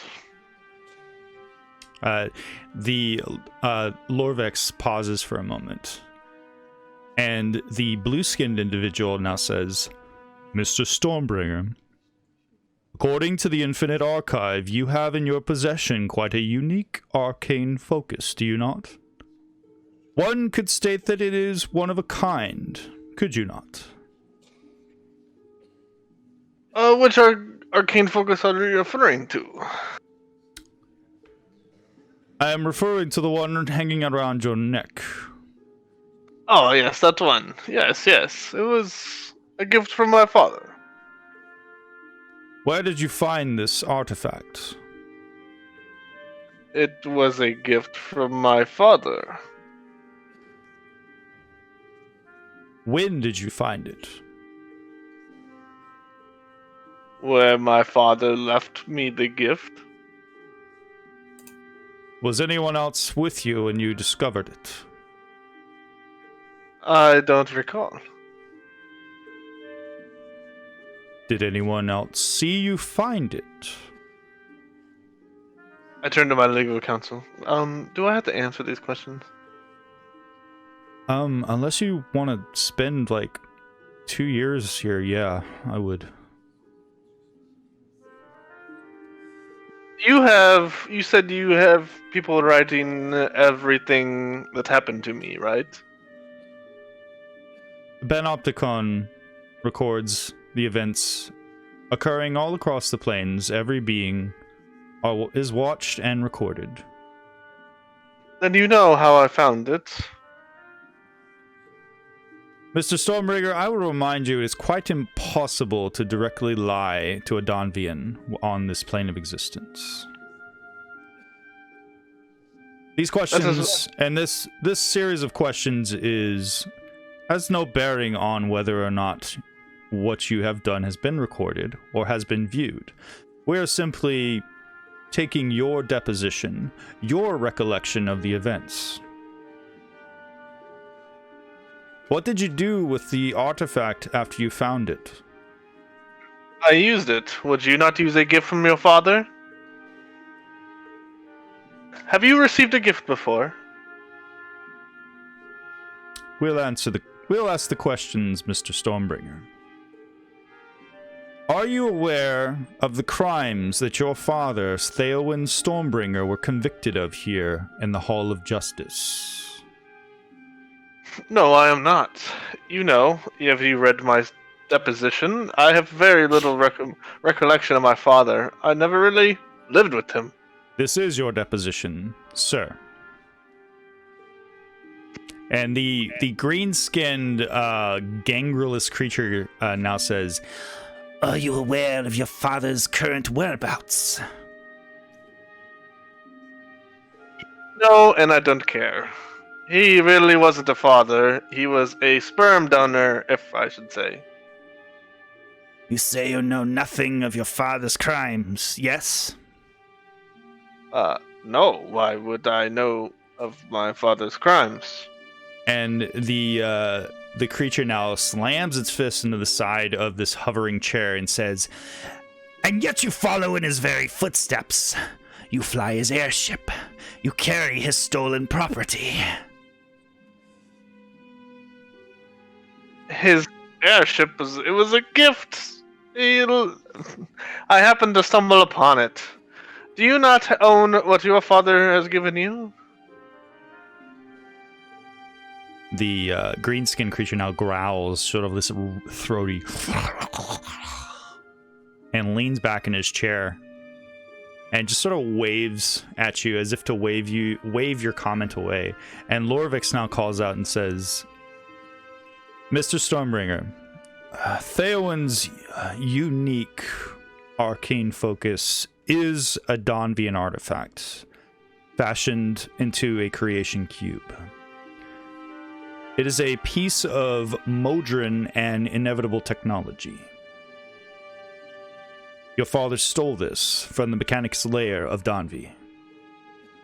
In addition, your father also took forbidden knowledge from the Infinite Archive."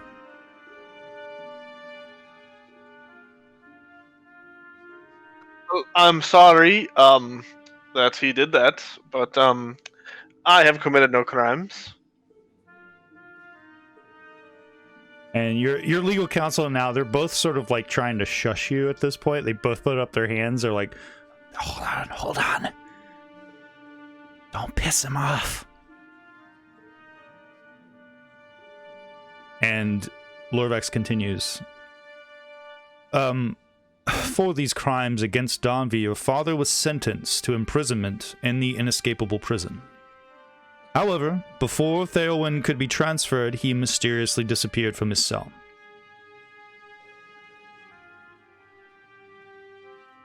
You say that you have no recollection of his whereabouts. That is your official statement to this tribunal. I look at my legal counsel. Am I allowed to speak? Yeah, go ahead. Go ahead. If I knew where his whereabouts were, it would be recorded. They know I'm telling the truth. I've never seen him since I was a young little lad, when I was transferred to my uncle, and he sent me to boarding school. Then my father died. And you hear the gangrelous green-skinned creature say, That is a lie. Theowen Stormbringer lives. Well, that is what I was told. That my father and my mother died.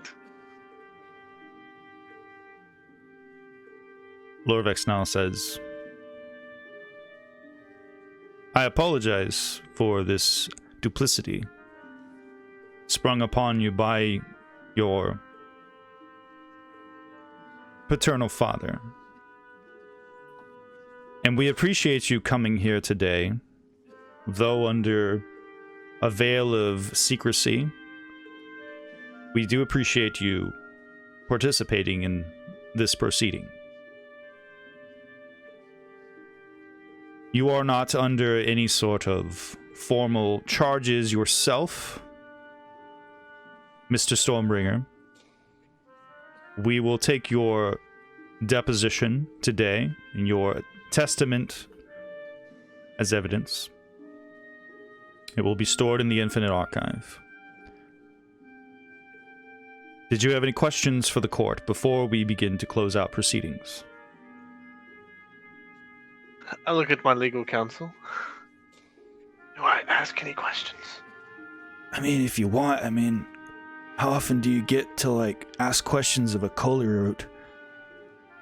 That is true. Oh, I do have a question. Is it illegal to inherit anything from your family? Well, Mr. Stormbringer, in terms of inheritance, ordinarily no. However, as I was about to bring up before you return to the material plane, the matter of the stolen property currently in your possession is still up for discussion. The artifact that you carry must be returned to the Mechanicus. At this moment, you are considered merely a witness and not a suspect in the crimes committed against Donvi.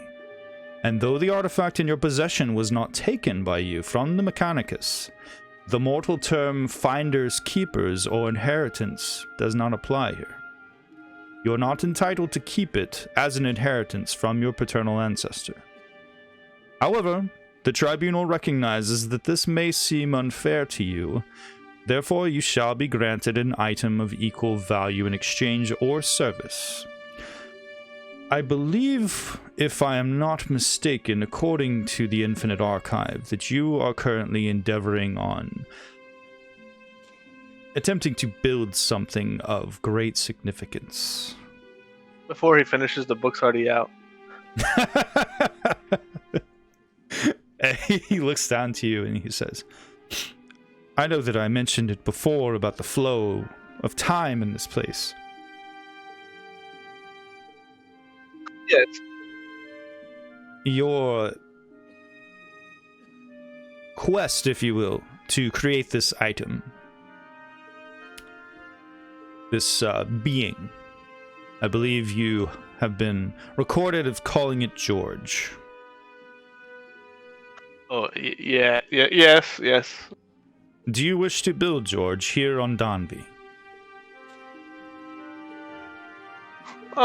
Yeah, that would be pretty cool.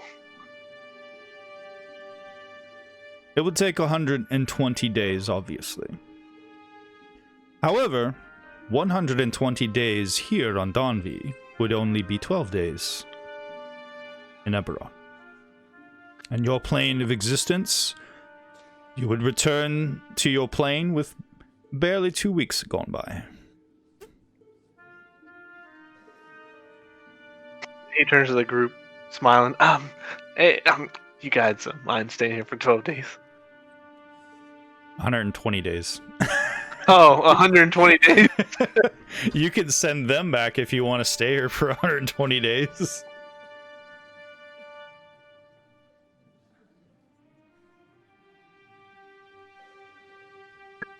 You guys want to stay here for 120 days and chill out, relax? It'll only be 2 weeks on Eberron time.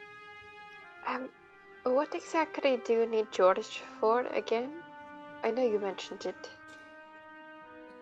And music pipes up and says, I assume that Eli was going to have sex with it, but I mean, why else would somebody want to make something to hang out with them all the time? He already has 2 of those in his bedroom. Are you missing those, Eli? Those constructs, yes, those are pretty cool. As you are all having this conversation, there's another sound of a gavel. And looking up towards the floating chairs, the green-skinned creature now says, I have one more question for you, Stormbringer. Yeah. If you do not know where your father is, then why did you spend many nights, as of late, asking for your father to make you magical items before you slipped? Or are you lying to the tribunal now about your communications with Theo and Stormbringer? and he's referring to the times when you saying, Daddy, can I have some items into your cube? Of course. And I will answer that. This item I had found, inherited from my father. I did not understand how it worked. As you know, a new item, you do not know how things work all the time. You have to identify, you have to spend time with it. And I found that it worked only by saying, Daddy, will you give me a magic item? Doesn't mean I spoke with him or have any recollection of where he's at. I just thought that was the command word, as all items have command words, do they not? And again, you hear the hushed sounds of it sounds like people speaking in a gallery around you, but you don't see anyone beyond this sheet of light. The walls in this cylindrical chamber seem to just stretch up for an infinitum. And you don't see any people, but you keep hearing the sounds of people whispering as if you're all being watched by unseen creatures.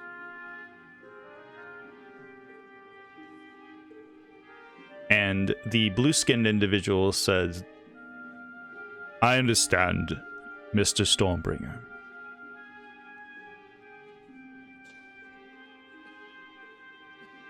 Part of this deposition today was to determine whether you intended to attempt to lie to the tribunal today.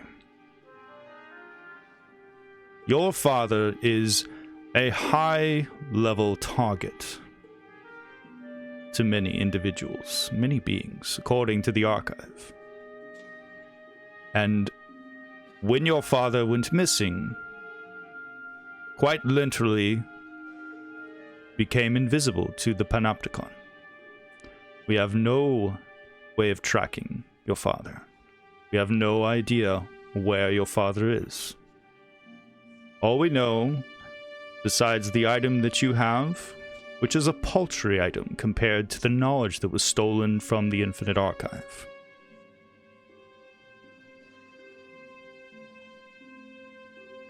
And I'm sure the Mechanicus will be quite happy to have that piece of the Nexus back. They can have it. Like I said, I did not know it was stolen. If my father ever reaches out, I'll let you know. How do I get a hold of you? We will be in touch. As we have stated, everything you say and do is recorded. Every moment of your life. Until the moment of your death. Very interesting, but okay. Yes. Like I said, I would reach out. Until today, I did not know he was alive. In fact, like I said, it's recorded. I was told he was dead. I am sorry to say that you are wrong. And that you were told the wrong information. I mean, he could be dead, right? I mean, you haven't seen or heard from him. If Theo and Stormbringer were dead, we would know. He simply ceased to exist. Or, if you will, his existence is now fuzzy, hazy, incomprehensible.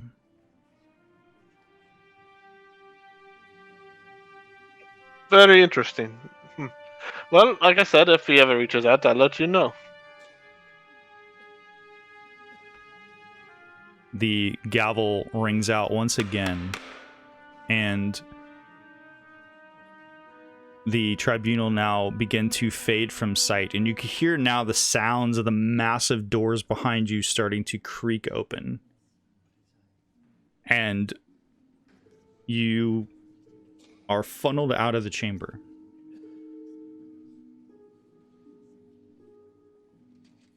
And once again, the familiar sight of the construct form of Lorvex begins to now emerge from a wall, not too far away from where you're all standing within this long hall. And Lorvex now bows to you and says, I apologize for the deception. It is not in my nature to be deceptive to mortals, or to anyone for that matter. As the Koldirut, I am the avatar of justice, of the Hall of Justice. It is up to me to settle disputes within the tribunal and to administer justice to those who have committed crimes against Anvi. You wish to exchange your inherited, as you say, arcane focus for the means of creating this golem, correct? Well, one question. Yes. Quick question, Jeremy. The weapon that the one dude wanted, what was it called? What one, dude? The trident. The trident. The trident? You mean the spear? Oh, the spear. Yes, the spear. What about it? What was the name of that spear? I don't know. Does Eli remember the name of the spear? Does anyone in the party remember? Eli has a eidetic memory. Derek does not remember, but Eli does. Eli doesn't have that ability anymore. No, it's a feat. Oh gosh. I was just looking through my notes, and instead of opening it, I deleted that whole section. Oh my goodness. And I don't know how to restore things on Fantasy Grounds. Oh no. Well, I remember what it is. Even if Derek doesn't remember. The spear was called Vensif. Vensif. This is an artifact, right? What is? His arcane focus. Yep, it's an artifact. It's a Donvian artifact. Spear Vensif. You say you have recollection of everything. I'll trade that. We record events on beings, not objects. But someone had to carry that object. Absolutely. Who did, and where did he leave it? For that, you would have to travel to the Infinite Archive. I don't have an immediate connection to the archive where I can give you that information. He's not fantasy Google, Derek.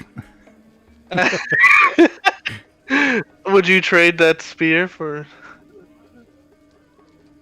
You keep saying trade the spear. You mean the knowledge of the spear? Knowledge of who had it last? What are you talking about? Get it. They are these powerful beings, right? Yeah, if you want to go to the archive and you can try to find out that information for yourself, sure. Oh, they can't get it. No, they're not gonna give them. They're not gonna They're not just go. Oh, hold on, let me go to the library real quick. Yeah, here you go. If you want that, if you want that of equal value, right? It's an artifact for an artifact. No, they just completed the proceedings. They already agreed to you giving them that cube for you building your golem. I think I should have thought this earlier. I should also mention, as you are all now standing here within this long hall with all the various individuals milling about, you can see in the distance, floating up in the air, mechanical angel-like creatures of various types. Some of them look like centaurs with wings, and one of them looks strikingly familiar to that mechanical angel that you fought in the Ironlands, and you were all tricked into going to the Ironlands.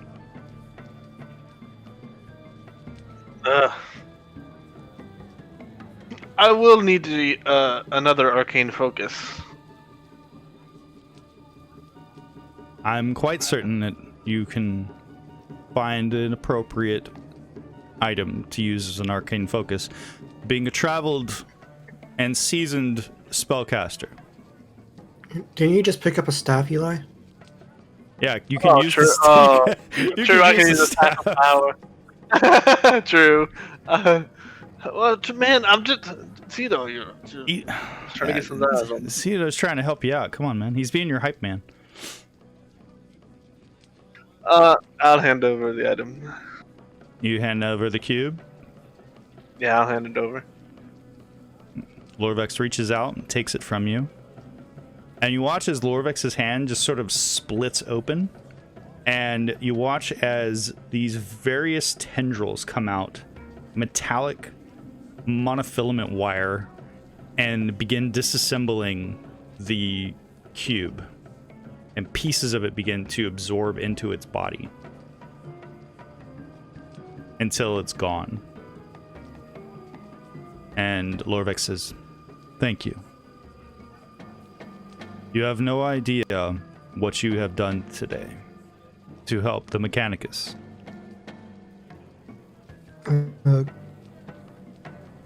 Quick question, Jeremy. Yes. Was that a flux charger?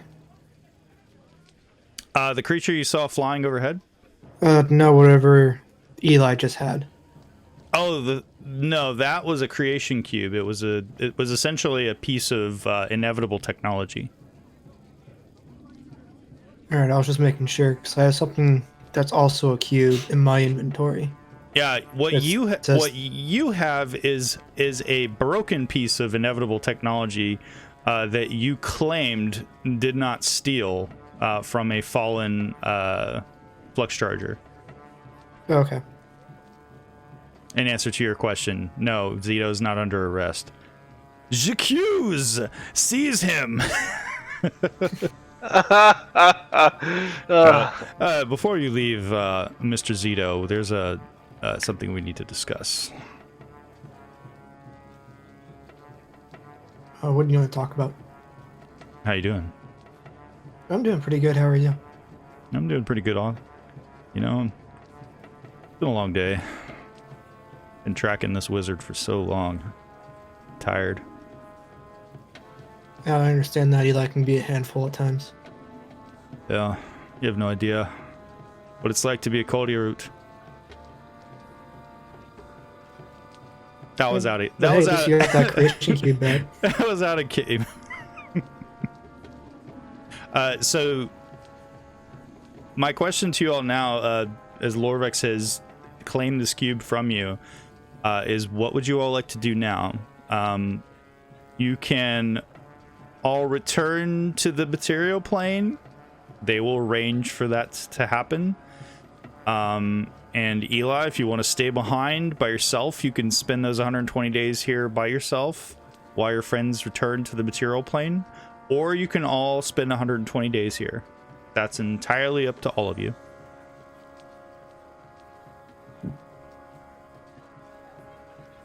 And I know you mentioned you were interested in the Infinite Archive, right, Eli? Yes, I am. Okay. Well, your companions can go do that while you're spending 120 days building George. That is true. I'll give him a list of things. I mean, I definitely wouldn't mind spending some time doing some research. They also gave Eli a teleportation sigil to the Hall of Justice so that you can go back and forth from Donvi to the material plane. And they gave you a one-time free pass to the Panopticon. I don't know what the Panopticon is. The Panopticon is basically the fantasy version of the CIA. They are at any time from the beginning of existence to now, a host of immortals are using scrying pools to replay events happening all over every plane of existence simultaneously and recording that information. Whoa. Whoa, holy crap. I mean, we can know everything. That means that somewhere in the Infinite Archive, there is a section just for you assholes. Yeah, and that means we can find a ton of information about what's going on. 125 days later, we'll know how to kill our enemy.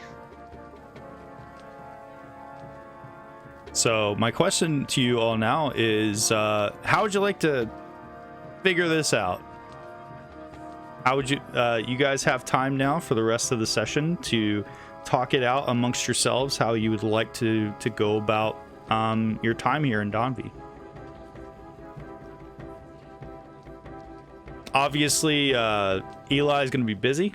So you've got music, you have Red, Zito, and Laethana, who can go out and try to obtain some possible vital information that might help you guys. Eli, write a list. Well, you can't just say he writes a list. You guys gotta talk it. You guys gotta talk it out and figure it out. How to be immortal. This information about the spear. How to be immortal? Is that what you said? Yeah.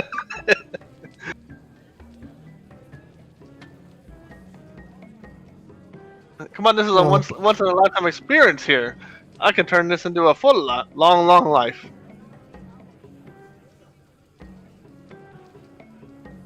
Well, if we're gonna stay here, I think Zito's gonna work on his project.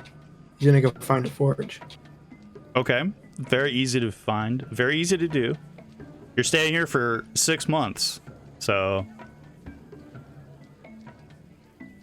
So I can't go back early when I'm finished. I mean, if you want to leave, you can, but you would have to find a means of leaving.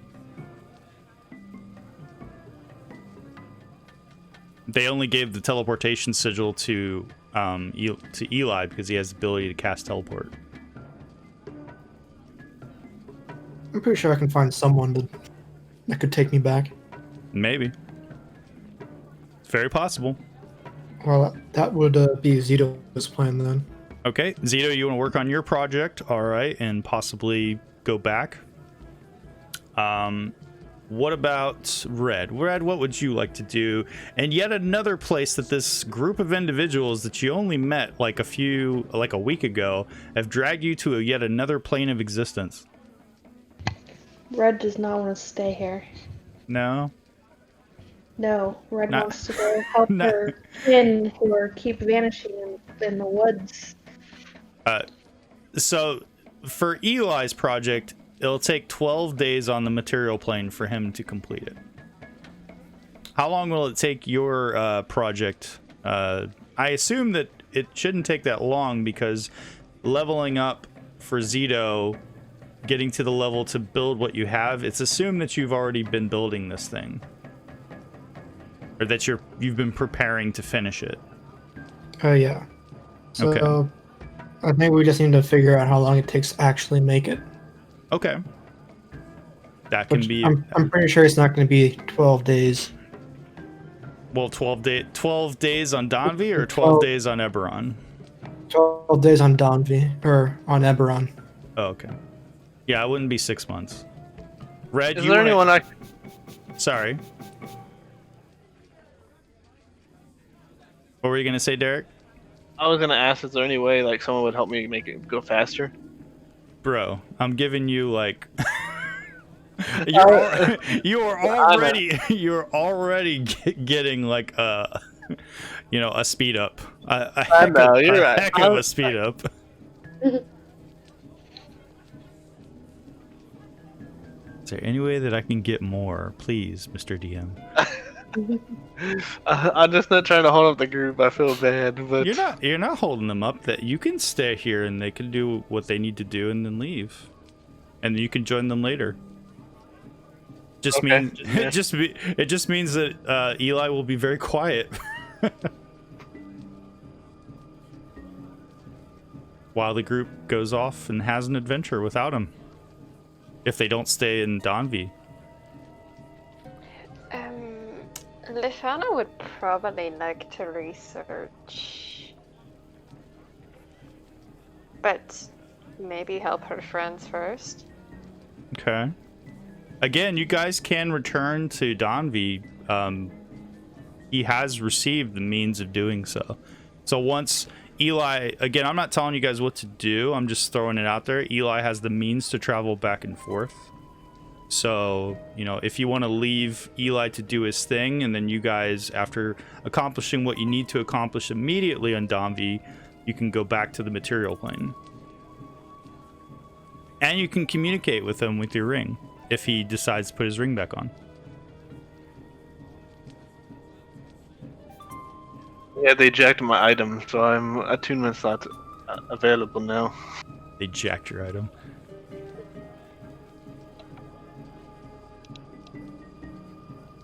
It's a lot of decisions. I know I'm throwing a lot of stuff at you guys. I apologize, but this is sort of like a turning point for the group.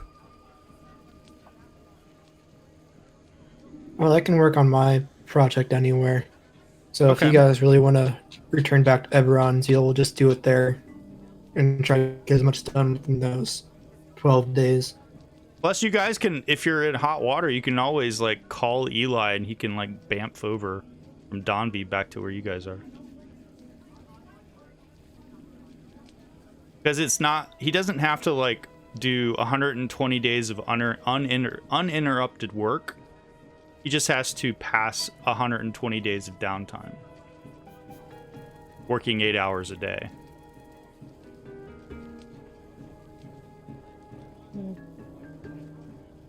That is true.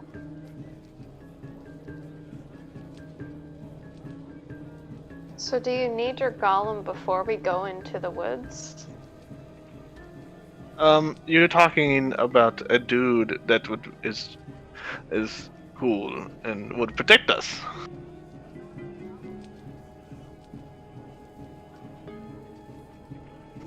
And he is not susceptible to the mind flares, if you know what that means. As you're talking, Eli, another hulking creature is walking in the background.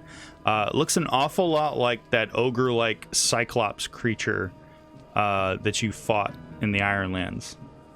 And it just sort of...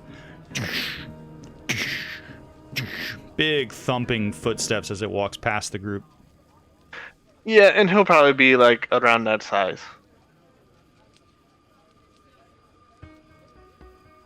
The Hulk, but with a sword, who vomits poison. What do you think, Red? These are your people. Obviously, we want to help. But what do you think if the three of us could go and start helping in the deep wood, or we could wait till we have additional help, or what do you think?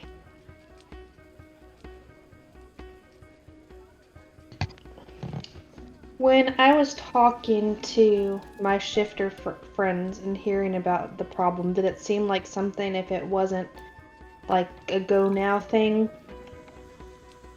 The only sense of urgency that you're aware of was in regards to the twins that went missing that Maggie mentioned, what she wanted to talk to you about, what brought you all up to the lookout. And you are under the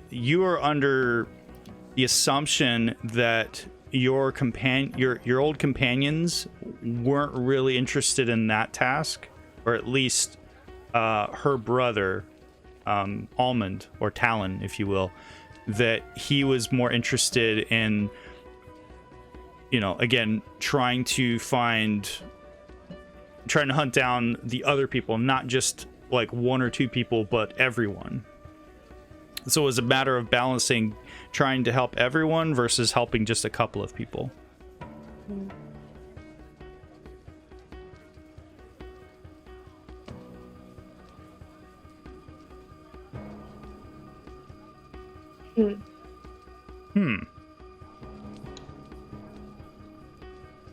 This one is anxious to help her kin, but this one has seen firsthand the power of mind control and how susceptible this one is. Help of this golem could be invaluable and worth the time it costs.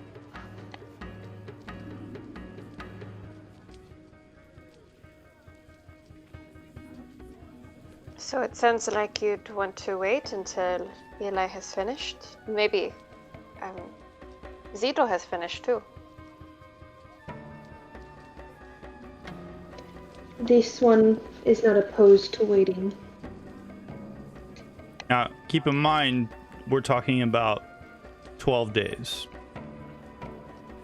120 days on Domby, Eberron. but 12 days on Eberron. Yeah. That's why I said, look, we do our business here and wait on Eberron. That way we're not waiting 100 days. Because, you guys can do downtime activities while you're on Domby, if you all decided to just hang out on this plane and not go back. But as I said, this is a choice. This is an important choice, and it's up to you all to make this choice as a group.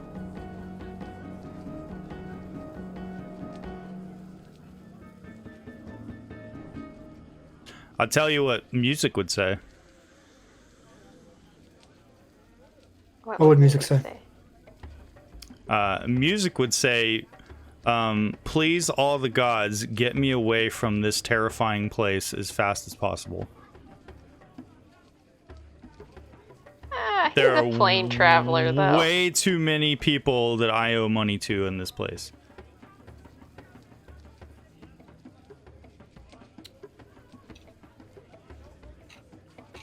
And he looks at all of you and he says, plus, do you all not find it extremely creepy that there is an entire skyscraper full of immortals who are watching you pee from now until the day you die? Well, it's not going to change no matter where I go. Yeah. I mean, I don't pee, but I'm sure that you guys are probably at least at a small level, maybe a little freaked out that like a little robot is watching you poop and pee and do all the other disgusting things that mortals do. In addition to all the awesome things that we do, like killing monsters and whatnot. Well, it's a little weird, but it could be useful. Sure. You know, we Plus- could read about what's going plus- on in the Deepwood. Plus, I got a guy waiting for me back at Gutter Guts who's gonna buy you guys drinks. We literally just met that guy. You're gonna like blow him off? So, Jeremy, how long will my project take, like, about? Will it take 12 days, or would it take, like, a month's work on Eberron? Well, it's assumed that you're almost done. As according to the way that so in terms of like preparing and building it, in Hartham or here on Donvi, you could find a place that would be adequate to build it in less than a week. Especially here on Donvi, it would only take you about a week. Five days to build it. Because you already have all of the plans, you know exactly how much materials you need. You're ready to go. The way that it describes it, if I'm not mistaken, is it makes it seem like you've already started to assemble it. But obviously, you're probably not carrying around something that big in your backpack. Or maybe you are. You do have a bag of holding. I do have a bag of holding. So, I mean, literally, Zito, you could pull that thing out of your bag of holding right now and be like, all right, I just got to put the batteries in. Doop, doop. It's ready. Well, I was referring to my other project, the one I was carrying my adamantine for. Which one? Yeah, you're going to have to be more specific unless you'd rather be vague. The one that I mentioned that needed, like, a diamond to work, along with the dragon shards. Again, I don't remember. I apologize. It was the antimatter rifle. The antimatter rifle? I don't It remember. was in your... Yeah, I don't remember you. see, I messaged you about it a while ago. I apologize. I really don't remember you mentioning that. Yeah, that would take much, much longer to make, unfortunately. Eli brought up a good point. Red, you could research about the Deepwood in the archives. I'm sure they're taking note of everything that's going on around there. Might save us some trouble.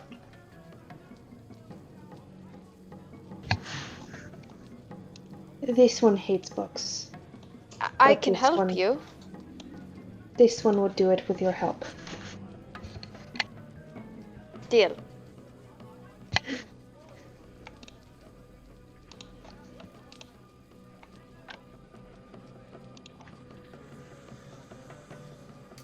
So, refresh my memory, Ryan. Your antimatter rifle, are you referring to the one in the DM's guide? Or are you referring to something that's related to the Artificer? I was thinking about something that was related to the artifice, or in the DM's guide. Yeah. So, the antimatter rifle, there is literally no rules specifically to this, other than saying it is a futuristic firearm. Oh yeah, he gave me a list of everything that I needed to build it in the Did I? DMs. Did I? I don't remember Yeah. that. I'm sorry. It's back in May. Yeah, that was Let's a long. see. That was a long time ago. I apologize. Yep, it says I needed some adamantine crystals in a gem or Okay. a focusing lens. Gotcha. Okay. Yeah, we'll have to figure that out because to be perfectly honest, I'm not entirely certain how long that would take for you to build. It might even take you almost as long as it would take for him to build his golem. So I'll leave it up for everyone else to decide.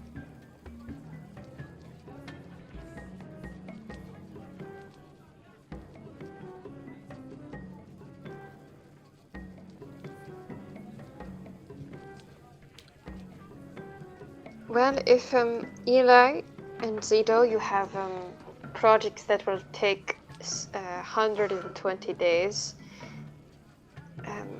The Red and I have some research to do in the deep wood, and maybe Red, you can help me think about some of the foes that we may face going forward.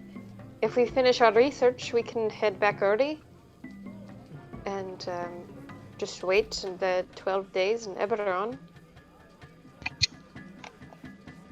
How does that sound? This one likes the plan.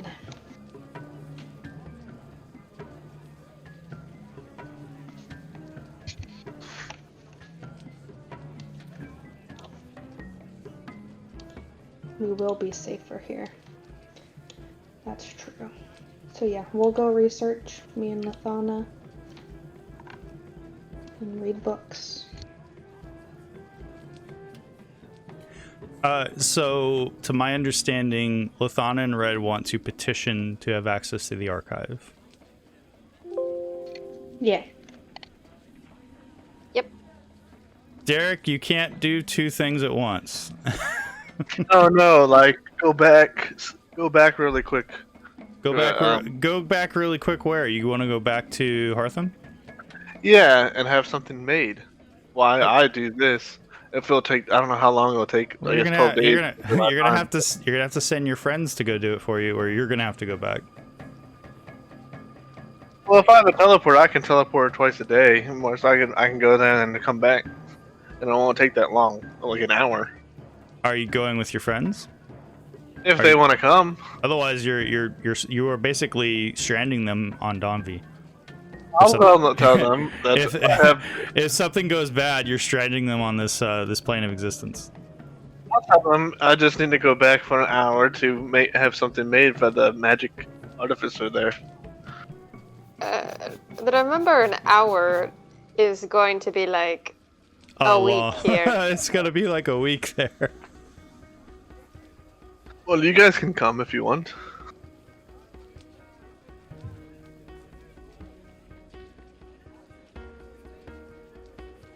How about we do it for you?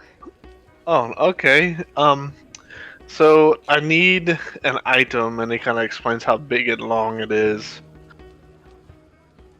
with a magical property. Okay. Text me on your ring. Oh, true. Now I can. I was gonna say you guys could just like talk to each other on the ring. You just have to tune to it. I guess I'll tune to it. Okay. I have nothing else to tune. I mean, once Red and I are done researching, we will go back and we can do that. It will still be plenty of time.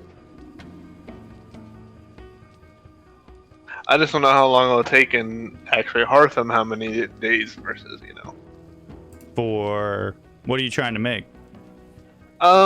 Basically that, what is it called? What I have on me. No, I don't know what you're talking about. I have this, actually, I've been carrying around this giant weapon that I forgot that I had. The one that the lady, that we killed on the spider. I'm looking at my inventory now, trying to find it. You mean the glaive? Yeah, the glaive. Yeah. I don't even see it in your inventory. Are you sure? Yeah, it should be there. Are you sure you Yeah, picked it up? Yeah, I picked it up. Yeah. Well, it's not in your Because I inventory. told it's in the party's inventory. I guess you don't have it. No, I'm just kidding. Because I was offering it to Red, but Red had a better weapon anyway, so I was like, oh, I'll keep this. Gotcha. Yeah, Ryan, I apologize to you, Ryan, for not having exactly all the information for your antimatter rifle. That's whatever. Well, it's like there's no rules specifically for it as to if it's a rare item or not, because the rules for item creation are based on the rarity of the item.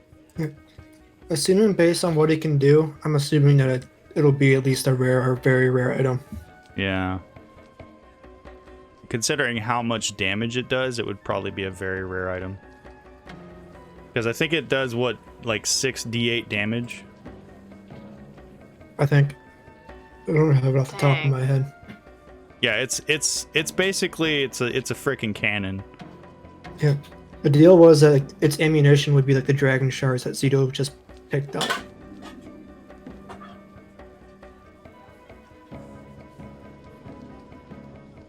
Shall we begin? Shall we begin? Shall we done? Well, I will figure the details out for you on how long that'll take, and I'll get back to you. But in the meantime, what do you all want to do presently? I have 8 hours building my golem, and then I'd like to do some more research after the 8 hours. Because each day, sleep 8 hours a day, 16 hours. So 8 and 8, 16. I still have a couple hours to do some research, right? All right. Without getting too weird with it, figuring out like an elven traits on sleep and all that. Yeah, you still need to spend a full 8 hours. You get back your stuff after 4 hours, but you still have to spend another, 4 hours of not doing anything else. Yeah, but what I'm saying is that would be 16 hours if I did 8 hours on the golem each day, 8 hours of sleep. I still have a couple hours. That means you have 4 hours to poop, wash yourself, eat, and do all other the miscellaneous stuff that you would normally do every day. I mean, I'm not gonna like start like breaking down exactly how much you can do with every single minute of your day, because that's just gonna get tedious. So just tell me what you're trying to accomplish, and I'll tell you if that's possible within what you're trying to build while you're on Donvi. The one where the spear last has, is laid. Right, but as I explained, that's in the Infinite Archive, so you can't do that. You have to send someone to go do that for you. If you want to spend 120 days building George, someone else would have to go do that for you. Okay.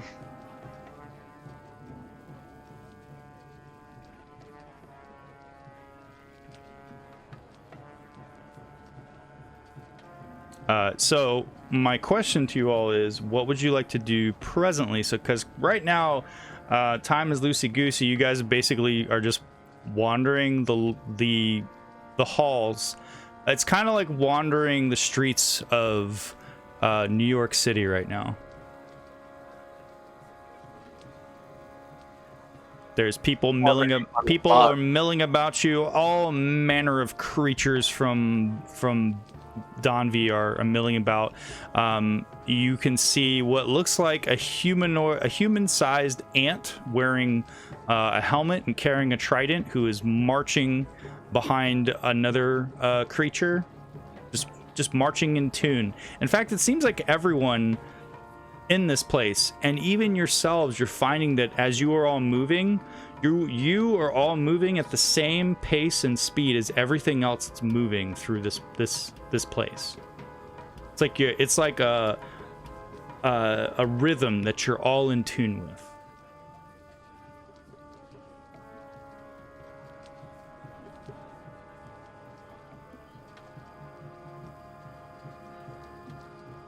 well, I guess if we'll be staying here, we should find lodging and grab a drink and I don't know. Yeah, there seems to be Maybe a not lot grab a of there seems to be a lot of waffling going on right now. You guys don't really seem to know what you want to do. We're I don't going think to the all of us are archives. expecting to give it like 120 free days though. Yeah, exactly. That's why I said, you know, this is a great time for us to have these discussions on exactly what you want to do. Because once you decide what you want to do, we're going to pass time. Time's going to pass, you guys are going to do things, then stuff's going to happen. So that's why I want you all to agree to do something.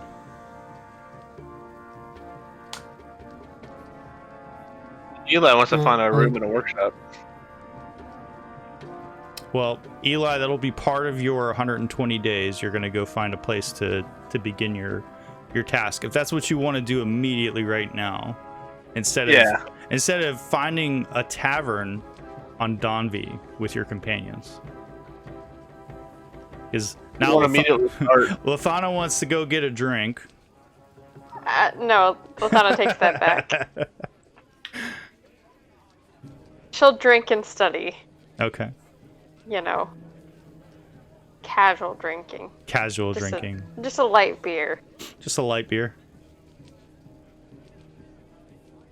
But no, she's ready to go. She's ready to hop into the, she'll ask a petition to get to the archives and start hustling, and we can take food and drink breaks and pee breaks as they watch us. I mean, now that you guys know, I mean, that's incredible knowledge to have to live with as a mortal for the rest of your life, is that to know that something is staring at you, leering at you from another plane of existence and recording everything that you're doing.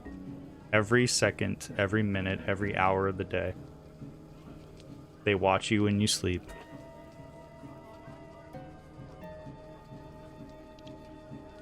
So this is where Santa Claus resides. Santa Claus is from Donvi. He sees you when you're sleeping. Be music in the background.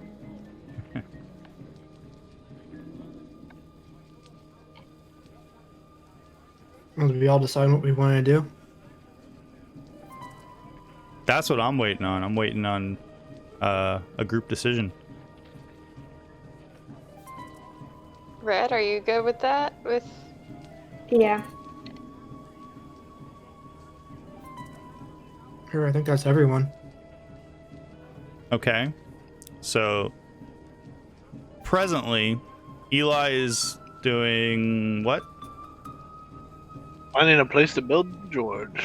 Okay. So you're heading to the Mechanicus layer. Red and Laethana, you're heading to the Infinite Archive. Yep. Okay. Zito, what are you doing? Well, I guess Eli and Zito can share the same workshop. Okay. I'll tell you what, for levity's sake, music is going to tag along with Laethana and Red.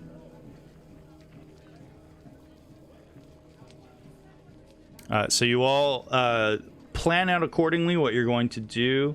Red and Laethana are going to head off to the archive with music to attempt to gain access. Eli and Zito, you head off to the Mechanicus layer of Donvi to find an appropriate place to begin building your projects.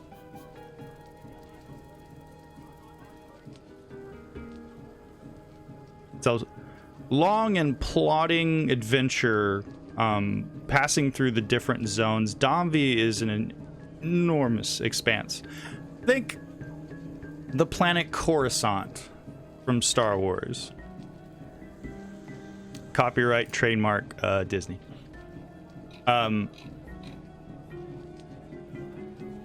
We'll stick with you, Red, Laethana, and music as you head off. You find a transport that resembles a rectangle with wings.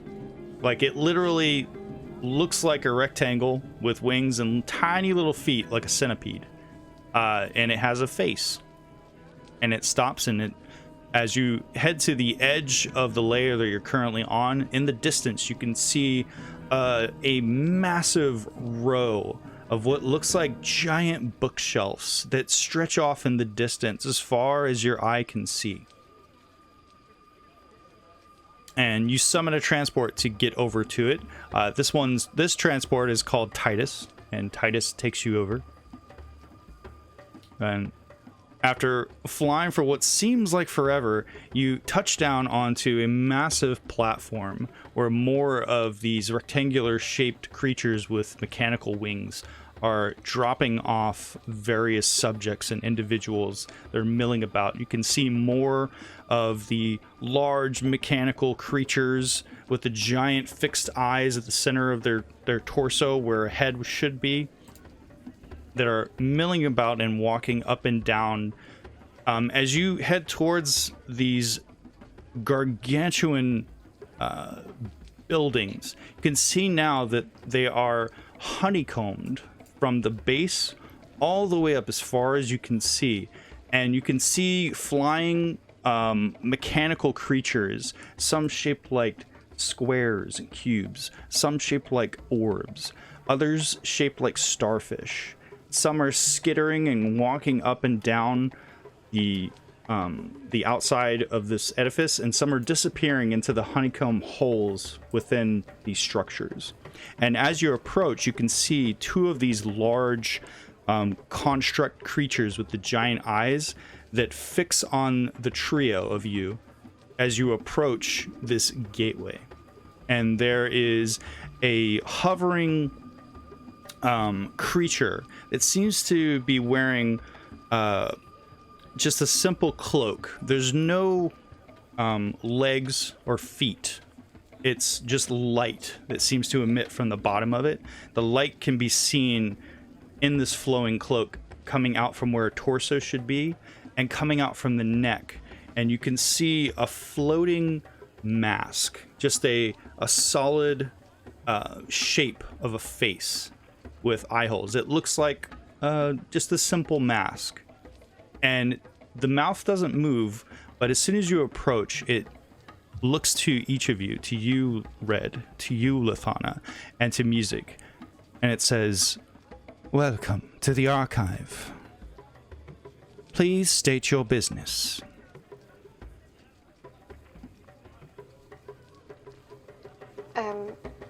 We are here. We were given permission from the Hall of Justice to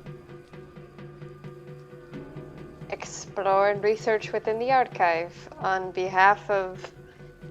What was his face again? You're talking about Lorvex? Yes. Lorvex didn't give you guys permission to go to the archive. Wait, he didn't? No, he gave you guys a one-time travel pass to the Panopticon, which is the place where they gather the information, which is then stored in the archive. Ah. Paperwork, Laethana. So this strange individual with flowing robes and a strange mask, you see now a hand free floating, not attached to an arm. You just see energy flowing off where the wrist is. And it just sort of scratches the side of the mask and it says, "Do you have your archive pass?"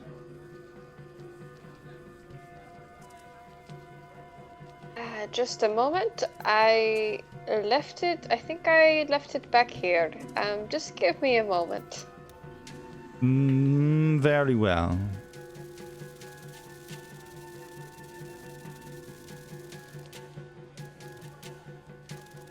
Okay. She'll look to Red and Music and be like, I just remembered it's a pass to the penultimate thingy, not the archive, so, This one would like to come into the archives. What is the process to gain access? Well, you need to fill out the appropriate forms, of course. One does not simply ask to be let into the archive here, you must fill out a form with stating your request for why you want access first.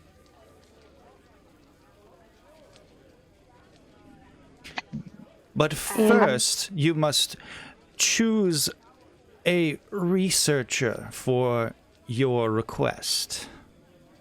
The research is done for you when you make the request from 3 separate offices.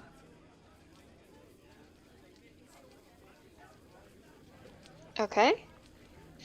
How do we start? And you now watch as the floating individual with the glowing energy coming from behind this this mass that's hovering above where the neck would be gestures to a table in front of you, and you watch as suddenly these flat paper-like slates begin to pop up out of the desk. You see 1, 2, 3, 10, 20, 40, 50, just stacked up as high as you are standing currently, almost as tall as you are from this desk. These will need to be filled out, and then you will need to indicate on the forms, of course, in triplicate, which office you wish to research for you. Oh, sure. Happy to do that. Where, is there a place we can sit down and start? Yes, you are mortals, correct? Yes. You did pack enough food and drink for a week, did you not?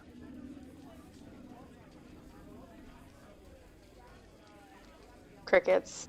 The forms are quite lengthy and will take one such as yourselves at least 1 work week to complete. Do you have like a tourist spot for the mortals where they serve food? Because, right, you guys don't eat, right? I understand your meaning. We can provide sustenance to you if you do not have sustenance with you. However, it may not be to your liking. And he now gestures to a little, what appears to be something very similar to Zito's drone-like bug creature that he pops out like a Pokeball. And you can see now it looks like a spider. It's got a glass orb where its ass end is, and you can see a liquid sloshing in it, and you can see a spigot on the backside of it. And you see this little creature, kind of looks like a Jawa, wearing these filthy reddish brown robes. It comes up and reaches up on it, standing on its tiptoes, grabs the spigot and just starts drizzling this thick mucus-like glowing blue liquid, and it disappears into what you assume is a mouth, and you just hear this horrible noise as it gobbles it down.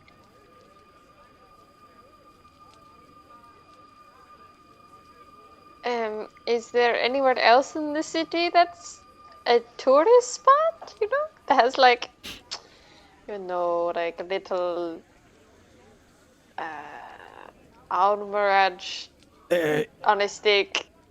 There is a commissary at the Hall of Justice, which provides food from many different planes of existence. You can go there.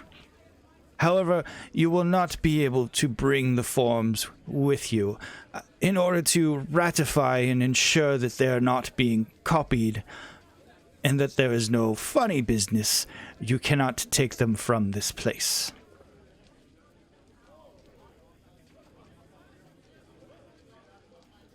And we could tag team and someone go grab food and we can get started And I realize it is 5 after, guys. I apologize. If you guys want to come to an end here soon, we can find an ending point. Yeah, I gotta go.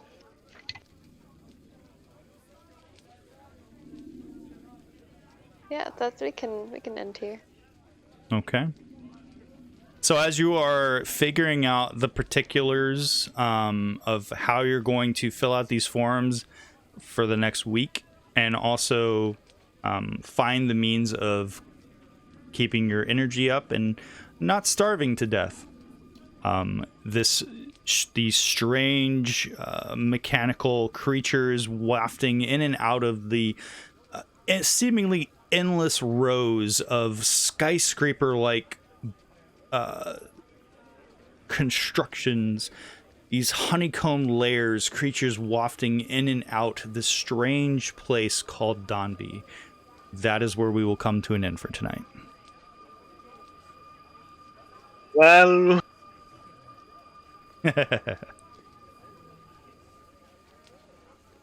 Welcome to Donby, guys. Wow.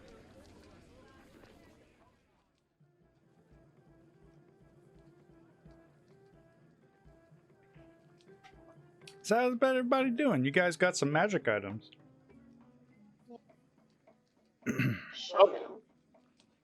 How you feel about those magic items? That's a pretty cool arrow, right? Yes.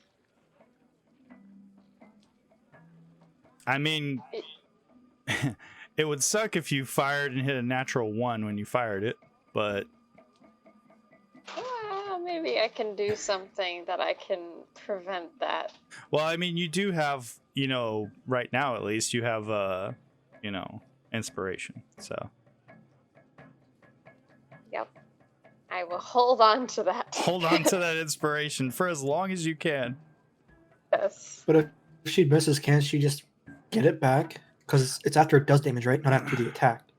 No, when she get it, when the arrow is fired, I believe, yeah, I think after it does damage, it turns into a regular arrow. So I think, I don't think that there's necessarily a rule. At least I wouldn't be a dick about it. As long as you can get that arrow back, you could try again. It sounds kind of like a, oh gosh, what is this time period? Fantasy rocket launcher? Sort of.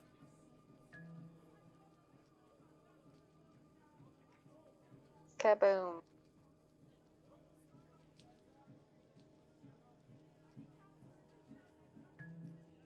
You're telling me that Eberron doesn't have fantasy rocket launchers? Sure they are.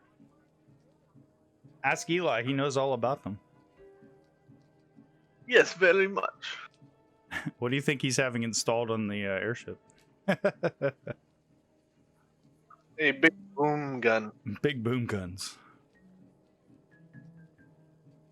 1 big boom gun, 2 big boom gun.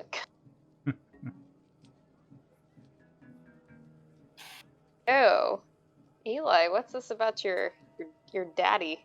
Is this the daddy you've been calling out to on so many lonely nights? I do not accept any crimes that he has committed. I will not pay for anything he has done. Is this the daddy No, you he's speak asking you to? to pay up for all the loans he's been giving you.